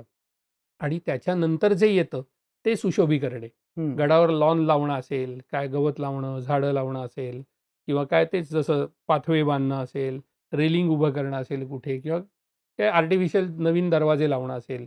तर हे सगळं नंतरचं काम आहे. आपण आत्ता काय करतोय, शेवटचं काम पहिले करतोय. मधल्या सगळ्या स्टेप गाळतोय आपण त्या ह्याच्यातनं. जे होतं पुरातत्व विभागाकडनं. कारण कसं असतं की ह्याच्यात थोडंसं वरिष्ठ लोकांना किंवा मंत्र्यांना पण या गोष्टी ब्रीफ केल्या पाहिजेत की हे सुशोभीकरण म्हणजे गडाचं संवर्धन नाही आहे. हे कोणीतरी सांगितलं पाहिजे त्यांनासुद्धा की हे नसतं. संवर्धन ही वेगळी प्रक्रिया आहे. जुन्या वास्तू टिकवायच्या आहेत आपल्याला. आपल्याला नवीन काहीतरी तिथे बांधून नुसतं छान-छान वगैरे करायचं आहे, लाईटचे झोत सोडायचे आहेत वगैरे हे संवर्धन नाही आहे हे. त्यामुळे हे कुठेतरी तिथपर्यंत जर पोहोचलं तर ते खाली उतरेल. बरोबर. कारण अनेक आमचे खाजगीमध्ये पुरातत्व विभागातले मित्र सांगतात की अरे आम्ही काही चांगलं केलं, एखाद्या जतन संवर्धन केलं एखाद्या वास्तूचं म्हणजे तटबंदी, बुरुज असेल. तर मंत्र्यांना असं वाटतं हे काय काहीच केलं नाही आहे, जुनंच दिसतंय अजून ते. पण तेच आम्ही पाथवे बांधलं, रेलिंग-बिलिंग केलं की ते म्हणतात छान झालंय, मस्त झालंय काम. तर हा अभ्यासाचा भाग आहे. हे समजलं पाहिजे आधी की संवर्धन म्हणजे काय? तर ते होत नाही आपल्या इकडे. ही अडचण आहे. खरं आहे सर. कारण महाराष्ट्रातल्या कितीतरी संस्था अशा आहेत की ज्या 100-100, 150-150 वेळेपेक्षा जास्त एखाद्या किल्ल्यावर जाऊन ते संवर्धन करतात. त्या किल्ल्याला जतन करतायत मागच्या 5-5, 6-6 वर्षापासून. एकही वीकेंड ते घरी राहत नाहीत. त्यांच्या खाजगी आयुष्याला वेळ देत नाहीत. आणि दुसरीकडे ह्याशी उदासीनताचं पण आपल्याला दिसून येते. सर, गडकिल्ल्यांवर संवर्धन करताना एक प्रश्न कायम या सगळ्या संस्थांच्या पदाधिकाऱ्यांच्या मनामध्ये असतो, कार्यकर्त्यांच्या मनात असतो की एखाद्या वास्तूवर झाडं उगवतात आणि त्यांना ते झाडं तोडायची असतात. पण ती झाडं तोडली जर ती मुळासकट काढायला गेलो तर त्या वास्तूला काहीतरी डॅमेज पोहोचू शकतो. बरोबर. तर ते कुठलं तरी ॲसिड वापरण्याचा प्रयत्न करतात. नेमकं झाडं काढायची कशी संवर्धन करत असताना? आता हा मगाशी गैरसमज हा पहिला प्रश्न तू विचारला होता. त्यामध्ये हे सांगायचं राहिलं. हा पण एक गैरसमजच आहे असं मी म्हणेन, की बऱ्याच लोकांना असं वाटतं की ॲसिड टाकलं की झाड जळतं. तर असं नाही आहे ते. प्रत्येक झाड जे आहे ते जर तुम्हाला मुळासकट ते त्या तटावर वाढलेलं असेल, ते जर मारायचं असेल, तर त्याला प्रत्येक झाडाला वेगळी केमिकल आहेत. बरं. आणि त्याची यादी आहे. तिथेही परत तेच आहे. आयडेंटिफिकेशन. पहिले झाड कुठलं आहे? त्याचे ते बॉटनीमध्ये कॅटेगरी असते ते झाडांची. काय फंगस आहे का काय वगैरे हे. त्याच्याप्रमाणे ते कुठल्या कॅटेगरीत बसतंय. त्याच्याप्रमाणे त्याला केमिकल ठरतं, कुठलं केमिकल वापरायचं आहे. आणि मग ते वडपिंपळाला वेगळं आहे, बरं. जांभळाला वेगळं आहे, करवंदाला वेगळे आहे. त्यामुळे प्रत्येक झाडाप्रमाणे केमिकल बदलत आहे तिथे. हम्म. सगळ्या झाडांना सरसकट ॲसिड टाकून होणार नाही. आणि असं करायला गेलो की आपण दगडही डॅमेज करतो. कारण हम्म. जेव्हा ते तटावर असतं तिथेच आपण ॲसिड टाकतो, ते ॲसिड दगडावरही पडतं. कारण दगडाची रिॲक्शन होते हो त्याशी. हो त्यामुळे हा एक गैरसमज आहे. असं नाही केलं पाहिजे ॲसिड वगैरेनी ते. 2 प्रकार आहेत. मोठी झाडं वाढली असेल तटबंदीवरती वगैरे, तर तुम्हाला पर्याय नाही की ती तटबंदीची भिंत नंबरिंग करून सिस्टमॅटिकली उतरवायची. ती मुळासकट ते झाड बाजूला काढायचं आणि परत ती भिंत बांधायची. ह्याला पर्याय नाही. म्हणजे हे हे करायलाच कन्झर्वेशन लागतं. आर्किटेक्टचं काम. आणि ही जर मोठी झाडं अशी तुम्ही जर कुऱ्हाड मारून तोडणार असाल, तर तुम्ही ती भिंत डॅमेज कराल. हे बरं. साधी गोष्ट आहे. असं कुठेही तिथे मोठ्या झाडांना कुऱ्हाड वापरून तोडफोड करायची नाही, कारण ती कुऱ्हाडीने तुटणार नाहीये. त्याची मुळं आत आहेत, ते परत वाढणारे झाड त्यामध्ये. त्यामुळे ती मुळासकट सगळं जर काढायचं असेल, तर त्याला सिस्टमॅटिकलीच काम केलं पाहिजे. त्यामुळे अनेकांना मी हे सांगतो, की असं करायला जाऊ नका. त्यांनी काही होणार नाही. तुमचं मानसिक समाधान होईल, मी ते झाड तोडलं. हम्म. पण कालांतराने ते वाढणार आहे परत झाड. त्याच्यामध्ये किती मी केमिकल वगैरे जरी टाकलं, तरी ती मुळं जी आहेत, ती मुळं येऊन ते झाड एवढं मोठं झालंय. उदाहरणच ते याचंच चांगलं, रायगडवरच्या कुशावर्त तलावाच्या इथे त्याच्या भिंतीवर एक मोठं उंबराचं झाड वाढलं होतं. उत्तम काम झालं तिथे. हो. मी अनेक वेळा त्या तलावाच्या कामाचं उदाहरण या सगळ्या लोकांना सांगतो, की म्हटलं जाऊन बघा तुम्ही तिथे. तिथे झाड वाढलं होतं. ती भिंत शिस्तीत उतरवली गेली, सिस्टमॅटिकली उतरवली, नंबरिंग करून ते झाड काढलं, परत बांधली. तुम्हाला आज काही तसा फरक वाटणार नाही त्याच्यामध्ये. पण हीच पद्धत आहे म्हटलं. या हो. पद्धतीशिवाय दुसरा ऑप्शन नाही. छोटी झाडं असतील ती तुम्ही काढू शकता. तिथे तुम्ही केमिकल वापरू शकता, की त्या छोट्या झाडांची वाढ परत होऊ नये याच्यासाठी. दुसरा त्यातला महत्त्वाचा भाग काय आहे, की तटबंदीची भिंत जेव्हा बांधली जाते, तेव्हा त्या 2 दगडांच्या मध्ये जो चुना भरला जातो, पॉइंटिंग केलं जातं त्याचं, तो चुना एवढ्यासाठीच असतो, की तिथे आत माती जाऊ नये त्या फटीमध्ये. ती माती जर गेली आणि त्याच्यामध्ये वाऱ्याने पोलन्स गेले आणि पाणी पडलं, की त्यात झाड वाढतं. हो. त्याच्यामुळे तटबंदीच्या भिंतीमध्ये पॉइंटिंग जर व्यवस्थित असेल, तर अशी झाडं वाढत नाहीत शक्यतो तिथे. बरं. तर पूर्वीच्या काळी काय होतं, की मी जसं सांगितलं, की किल्लेदार ही कामं करून घ्यायचा, हम्म. की पावसाळ्याच्या आधीच त्याचं व्यवस्थित सगळीकडनं पॉइंटिंग करून घेतलं, की झाडं वाढायचा काही प्रश्नच नाही. तरीसुद्धा काही झाडं अशी असतात, त्याला कॅल्सिफेरस प्लांट असं म्हणतात, की जे ते कॅल्शियम कार्बोनेट असतं ना, जे हो चुना हो आपण हो. वापरतो, त्या चुन्यावर वाढणारी झाडं असतात. बरं. तर ती वेळोवेळी काढणं हाच त्याच्यातला पर्याय आहे, की पावसाळा झाल्या पहिले हे काम केलं पाहिजे. छोटी झाडं आहेत ती काढू शकतो आपण त्याच्यामध्ये. कुऱ्हाड वापरून किंवा काय हे जिथनं मोठा हादरा बसेल, असं कुठलंही हत्यार त्याच्यामध्ये आपल्याला वापरता कामा नये, की जेणेकरून तटबंदी डॅमेज होऊ शकते. आणि हे सगळं करताना मी मगाशी सांगितलं जसं, की सेफ्टी इक्विपमेंट वगैरे वापरूनच केलं पाहिजे. हम्म. त्यामध्ये कुठेही अशी हायगाय करता येणार नाही त्यामध्ये. पण हे सातत्य पाहिजे याच्यामध्ये. सातत्याशिवाय मी एकदा काहीतरी केमिकल टाकलं, झाडं मारलं, ते झालं की होईल असं नाही आहे त्याच्यामध्ये. कारण ते इथे नाही दुसरीकडे वाढणार कुठेतरी परत ते.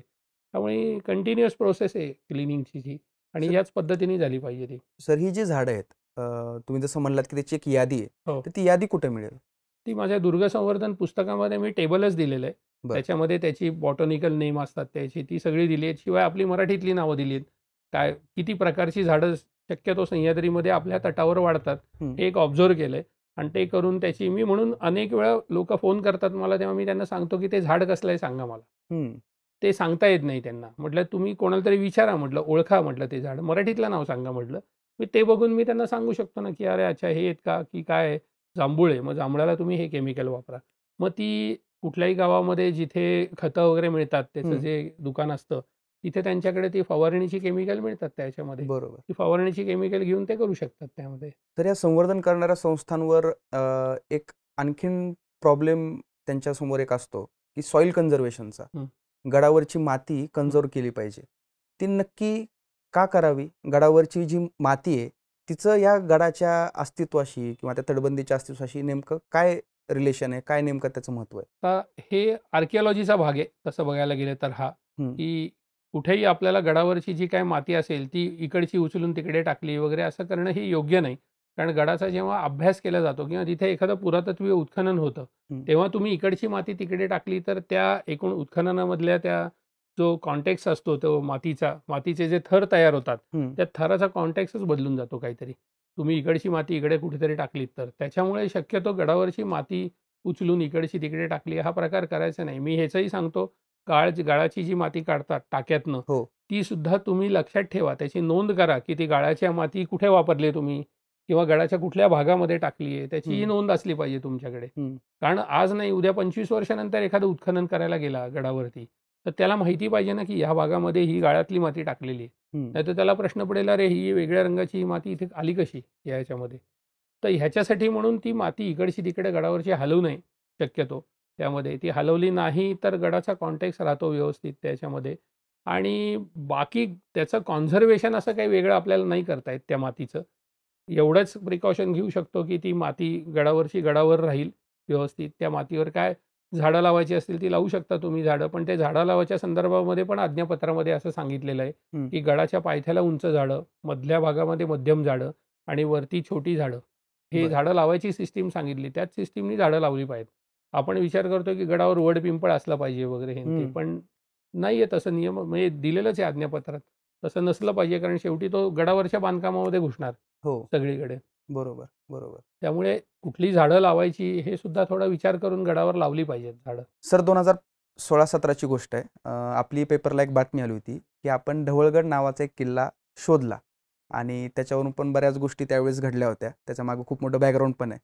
तर सर असे किती किल्ले तुम्हाला सापडले किंवा किती किल्ले तुम्ही नव्याने प्रकाशात आणले आणि त्या किल्ल्यांच्या मागची गोष्ट काय, ते किल्ले तुम्हाला कसे सापडले? 7 किल्ले त्यामध्ये मी शोधले असं म्हणेन.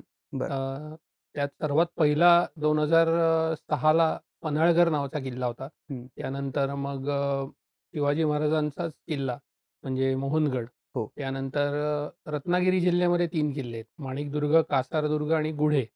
त्याच्यानंतर ढवळगडचा आत्ता तू सांगितलंस आपल्या पुरंदरजवळ आहे तो, आणि रामगड नावाचा एक किल्ला आत्ता दापोलीजवळ रिसेंटली आम्हाला मिळाला. तर ह्या सगळ्या याच्यामध्ये शोधला असा एक शब्द काही लोकांना खूप खटकला म्हणजे त्याच्यामध्ये. तर आपल्याकडे शोध हा जो शब्द आहे, म्हणजे इंग्लिशमध्ये त्याला डिस्कव्हरी आणि इनोव्हेशन असे 2 शब्द वापरले जातात ते. तर मराठीमध्ये मात्र त्याला शोधला असाच शब्द वापरला जातो. आता जसं तू 2016-17ला म्हणालास, तसंच ते अगदी पहिल्यांदा जेव्हा झालं होतं तेव्हाही असंच झालं होतं 2006ला. पन्हाळगडचा किल्ला शोधला तेव्हा.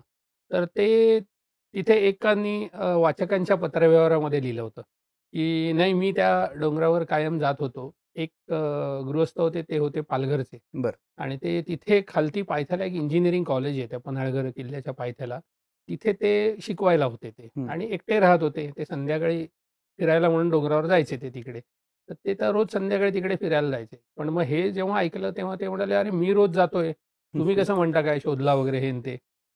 तर मी त्यांना सांगितलं, मग खूप म्हणजे आमचे पत्रव्यवहारच झाले की त्यांना म्हटलं, तुम्ही रोज जातात मान्य आहे त्यामध्ये, पण तुम्हाला माहिती होता का की तो किल्ला म्हणजे डोंगर आहे ते? तर ते म्हटले, नाही पण मी रोज जात होतो, तुम्ही असं शोधला कसं म्हणता? म्हटलं, मी तो डोंगर नाही शोधला. म्हटलं, डोंगर तुम्हीच जात होता, गावातले लोक जात होते डोंगरावर, पण त्याला किल्ला म्हणतात हे मी सांगितलं. म्हणजे मी या लेवलला जाऊन त्यांना सांगितलं की म्हटलं, न्यूटननी गुरुत्वाकर्षणाचा शोध लावला तेव्हा ते झाडावरनं फळ खाली पडलं. तर ह्याच्यापूर्वी कधी कोणीच झाडावरनं फळ पडताना बघितलं नव्हतं का, असं तुम्ही म्हणताय? म्हटलं, फळ सगळ्यांनीच बघितलं होतं, पण त्या प्रोसेसला गुरुत्वाकर्षणाचा शोध लावला असं जे म्हटलं जातं ते असं आहे. म्हटलं, म्हणून त्या जागेला काय म्हणतायत हे म्हटलं मी सांगितलं म्हणून शोध म्हणतोय, मी डोंगर शोधला नाहीये. मग नंतर परत तरी त्यांना अगदी परत ह्याही लेवलला सांगितलं. म्हटलं, ग्रहताऱ्यांचा शोध लागतो. म्हणजे काय, ग्रहतारे असतात तिथेच ना, तो काय अचानक कुठल्या तरी क्षितिजावर उगवलाय असं होत नाही ना, ते तिथेच असतात. फक्त आपल्याला किंवा हे अभ्यास करतात त्याचा, त्या लोकांना ते आयडेंटिफाय झालेला नसतो किंवा हा कोणता ग्रह आहे किंवा हा कोणता तारा आहे वगैरे हे. तर ते जेव्हा एखाद्याला कळतं तेव्हा तो शोध लावला असंच म्हणतो ना. म्हणजे याचा अर्थ काही तो नव्याने आलाय कुठे किंवा त्यांनी क्रिएट केलाय असं नसतं ना.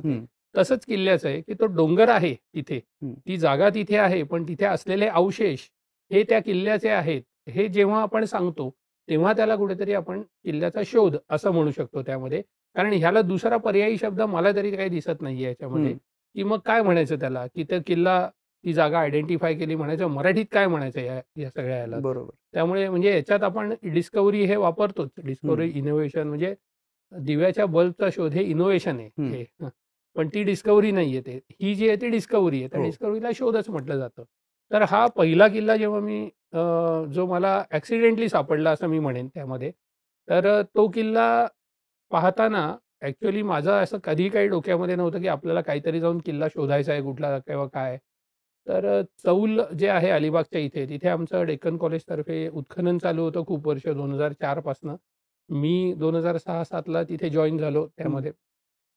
आणि उत्खनन जेव्हा होतं तेव्हा फक्त उत्खननाची जागा आणि तिथे खोदकाम चालतं एवढंच नाही, तर आजूबाजूलाही एक्सप्लोरेशन चालू असतं त्या विषयाच्या अनुषंगाने. हो. तर तेव्हा मला असं सांगण्यात आलं होतं, की तू महाडच्या परिसरामध्ये एक्सप्लोरेशन कर आणि तिथे जो काही जुन्या बंदराचे अवशेष वगैरे मिळतायत का ते बघ. हं. मग मी त्याच्यासाठी टोपोशीट काढलं आपलं सर्व्हे ऑफ इंडियाचे जे नकाशे असतात जुने, त्यात एक 1925चा नकाशा काढून मी तो सगळा महाडचा भाग बघताना मला इथे या डोंगराच्या इथे एक नाव दिसलं पन्हाळगड असं म्हणून.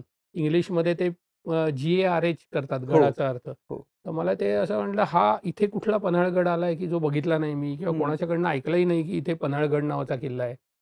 तर मग जायच्या आदल्या दिवशी पुन्हा एकदा मी नकाशा बघितला. तेव्हा त्याच्यामध्ये लिहिलं होतं पन्हाळघर GHAR. माझी वाचण्यात चूक झाली होती. मी GARH वाचलं होतं. हं. तर मग मला लक्षात आलं, अरे म्हटलं हे गाव आहे, पन्हाळघरच आहे म्हटलं हे. हं. पण मी सॅटेलाईट इमेज त्यावेळेच्या बघितल्या होत्या. म्हणजे Google अर्थ त्यावेळी नवीन आलेलं होतं अगदी ते. तर त्याच्यावर पण मला त्या डोंगरावर काहीतरी आहे असं दिसत होतं. रिझोल्यूशन फार नव्हतं त्यावेळेला बरं. Google अर्थला, पण तरी मला एक वाटत होतं किंवा त्या एकूण अलाइनमेंटवरनं काहीतरी इथे असावं. म्हटलं जाणारच आहे तर बघून येऊ तिथे हं. काय आहे ते.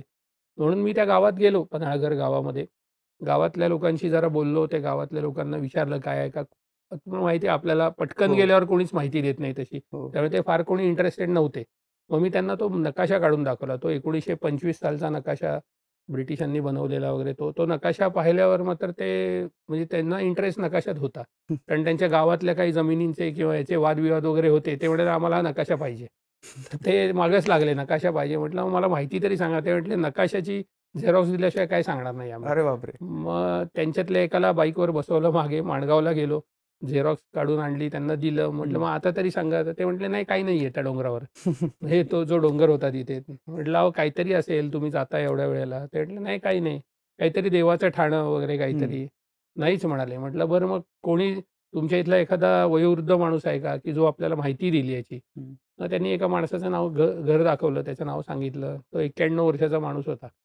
तर चालताही येत नव्हतं, त्यांना अवघड होतं. त्यांना जेव्हा माहिती विचारली तेव्हा ते म्हणाले, की डोंगरावर पाण्याची टाकी होती आणि आम्हीच ती बुजवली.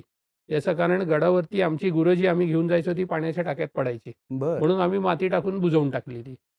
तर मग मी त्यांना त्यांच्या घरातनंच तो डोंगर दिसत होता तिथेच विचारलं, की इथे कुठल्या बाजूला आहे ते सांगा मला. तर त्यांनी एक दिशा सांगितली, ह्या बाजूला आहेत साधारण.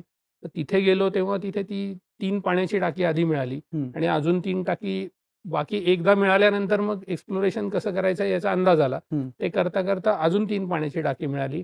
तटबंदीची भिंत मिळाली. वाह! एवढं सगळं मिळाल्यावर तो किल्ला आहे हे काही नाकारण्याचं काही कारणच नव्हतं ते. हं. त्यामुळे मग त्याच्यावर एक रिसर्च पेपर केला. बरं. पब्लिशही केला. पण तरीसुद्धा आजही त्याचे हिस्टॉरिकल एव्हिडन्स नाही मिळालेले आहेत. मी शोध घेतोय. एक एव्हिडन्स मिळाला तो त्या गावाचा मिळाला, की त्या गावातनं गवताचे भार हे रायगडला जायचे. बरं. कारण तिथनं रायगड अगदी जवळ आहे. म्हणजे तुम्ही एरियल व्ह्यूनी जर बघितलंत ना, हं. तर तिथनं 8 किलोमीटरवर आहे फक्त रायगड. त्यामुळे बरं, बरं. रायगडच्या घेऱ्यातला तो एक किल्ला असावा असा एक माझा अंदाज होता. बरं. तर तो एक ॲक्सिडेंटली जेव्हा सापडला किल्ला, त्याच्यानंतर मग एक जरा असं ट्यूब पेटली, की म्हटलं अरे, असे अनेक किल्ले कागदपत्रात असतील, हं. की जे जागेवर लोकेटच केले नसतील लोकांनी, असंही काही असू शकेल म्हटलं. मग भारत इतिहास संशोधक मंडळामध्ये आमच्या सगळ्या अभ्यासकांशी चर्चा करत होतो, की असं काही आहे का रे? हं. किंवा जे किल्ले. तेव्हा मला काही लोकांनी सांगितलं, की एक शिवाजी महाराजांचं पत्र आहे, की मोहनगड किल्ल्यावरचं पत्र आहे. हं. पण तो मोहनगड कुठे आहे हे कोणालाच माहिती नाहीये.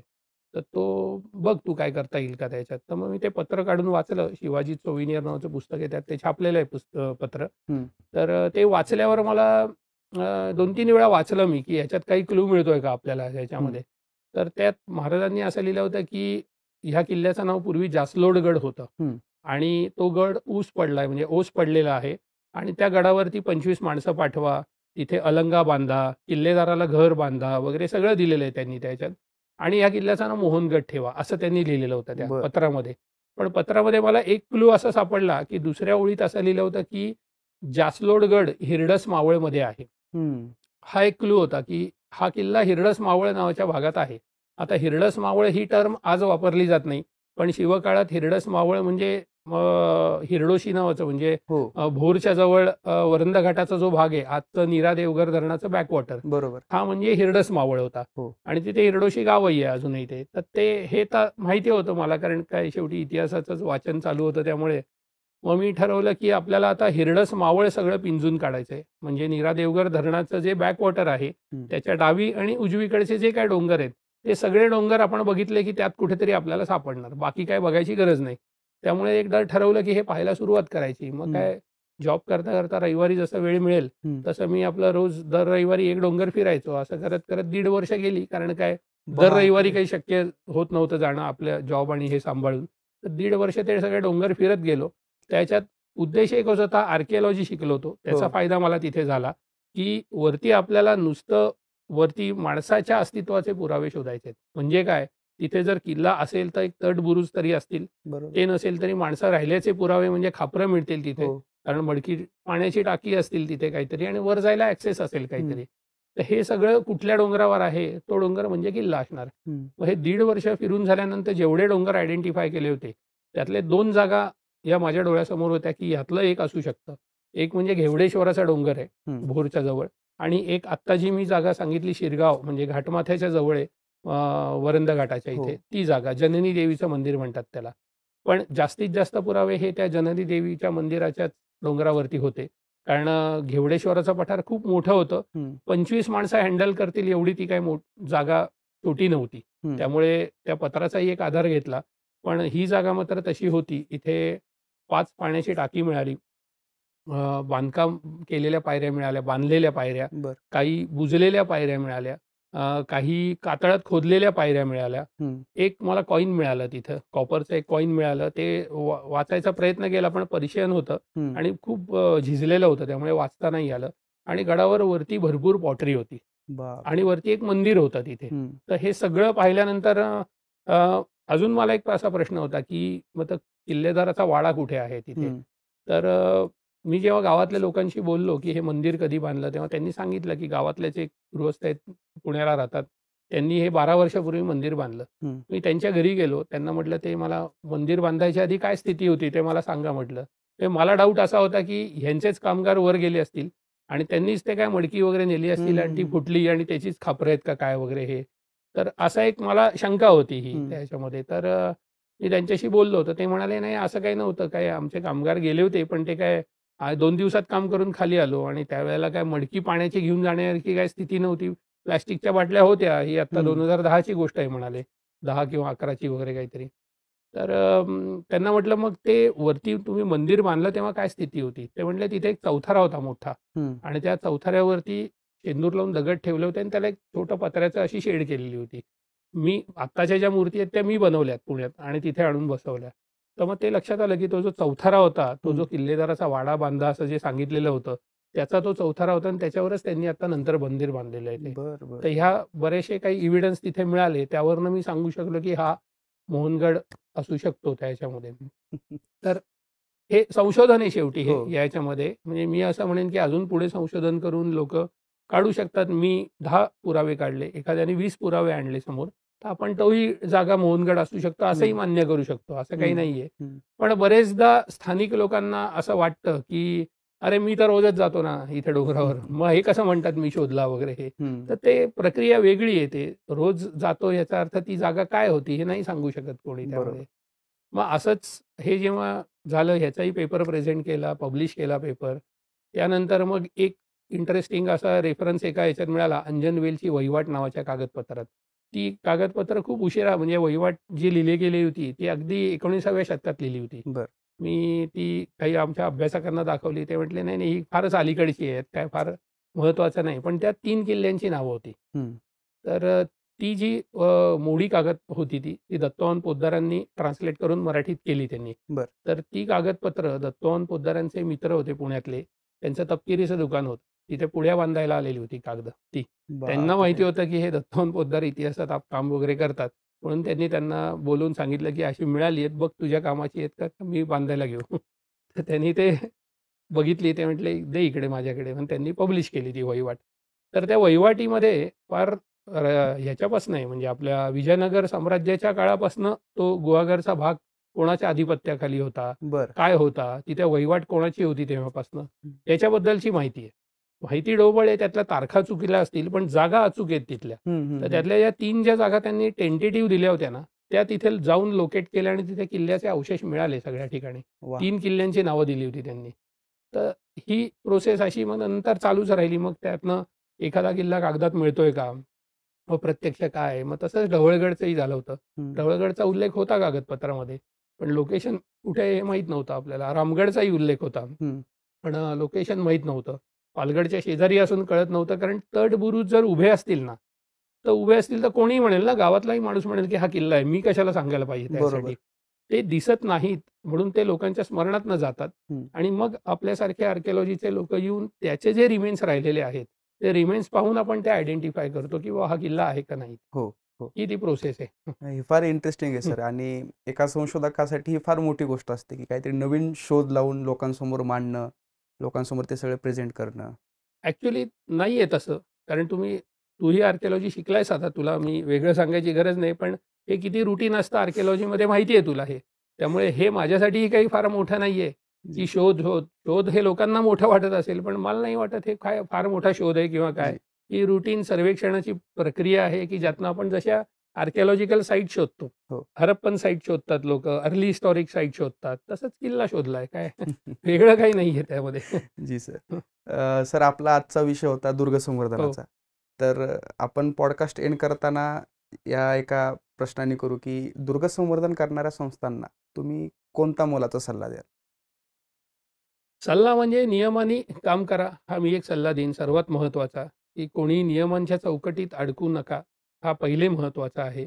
आणि दुसरं, एक अशा प्रकारच्या काही कार्यशाळा वगैरे ह्या अटेंड करण्याचा प्रयत्न करा, किंवा एखाद्या प्रत्येक दुर्ग संवर्धन करणाऱ्या संस्थेचा ग्रुप असतो काहीतरी एक 50-60 जणांचा, 25 जणांचा.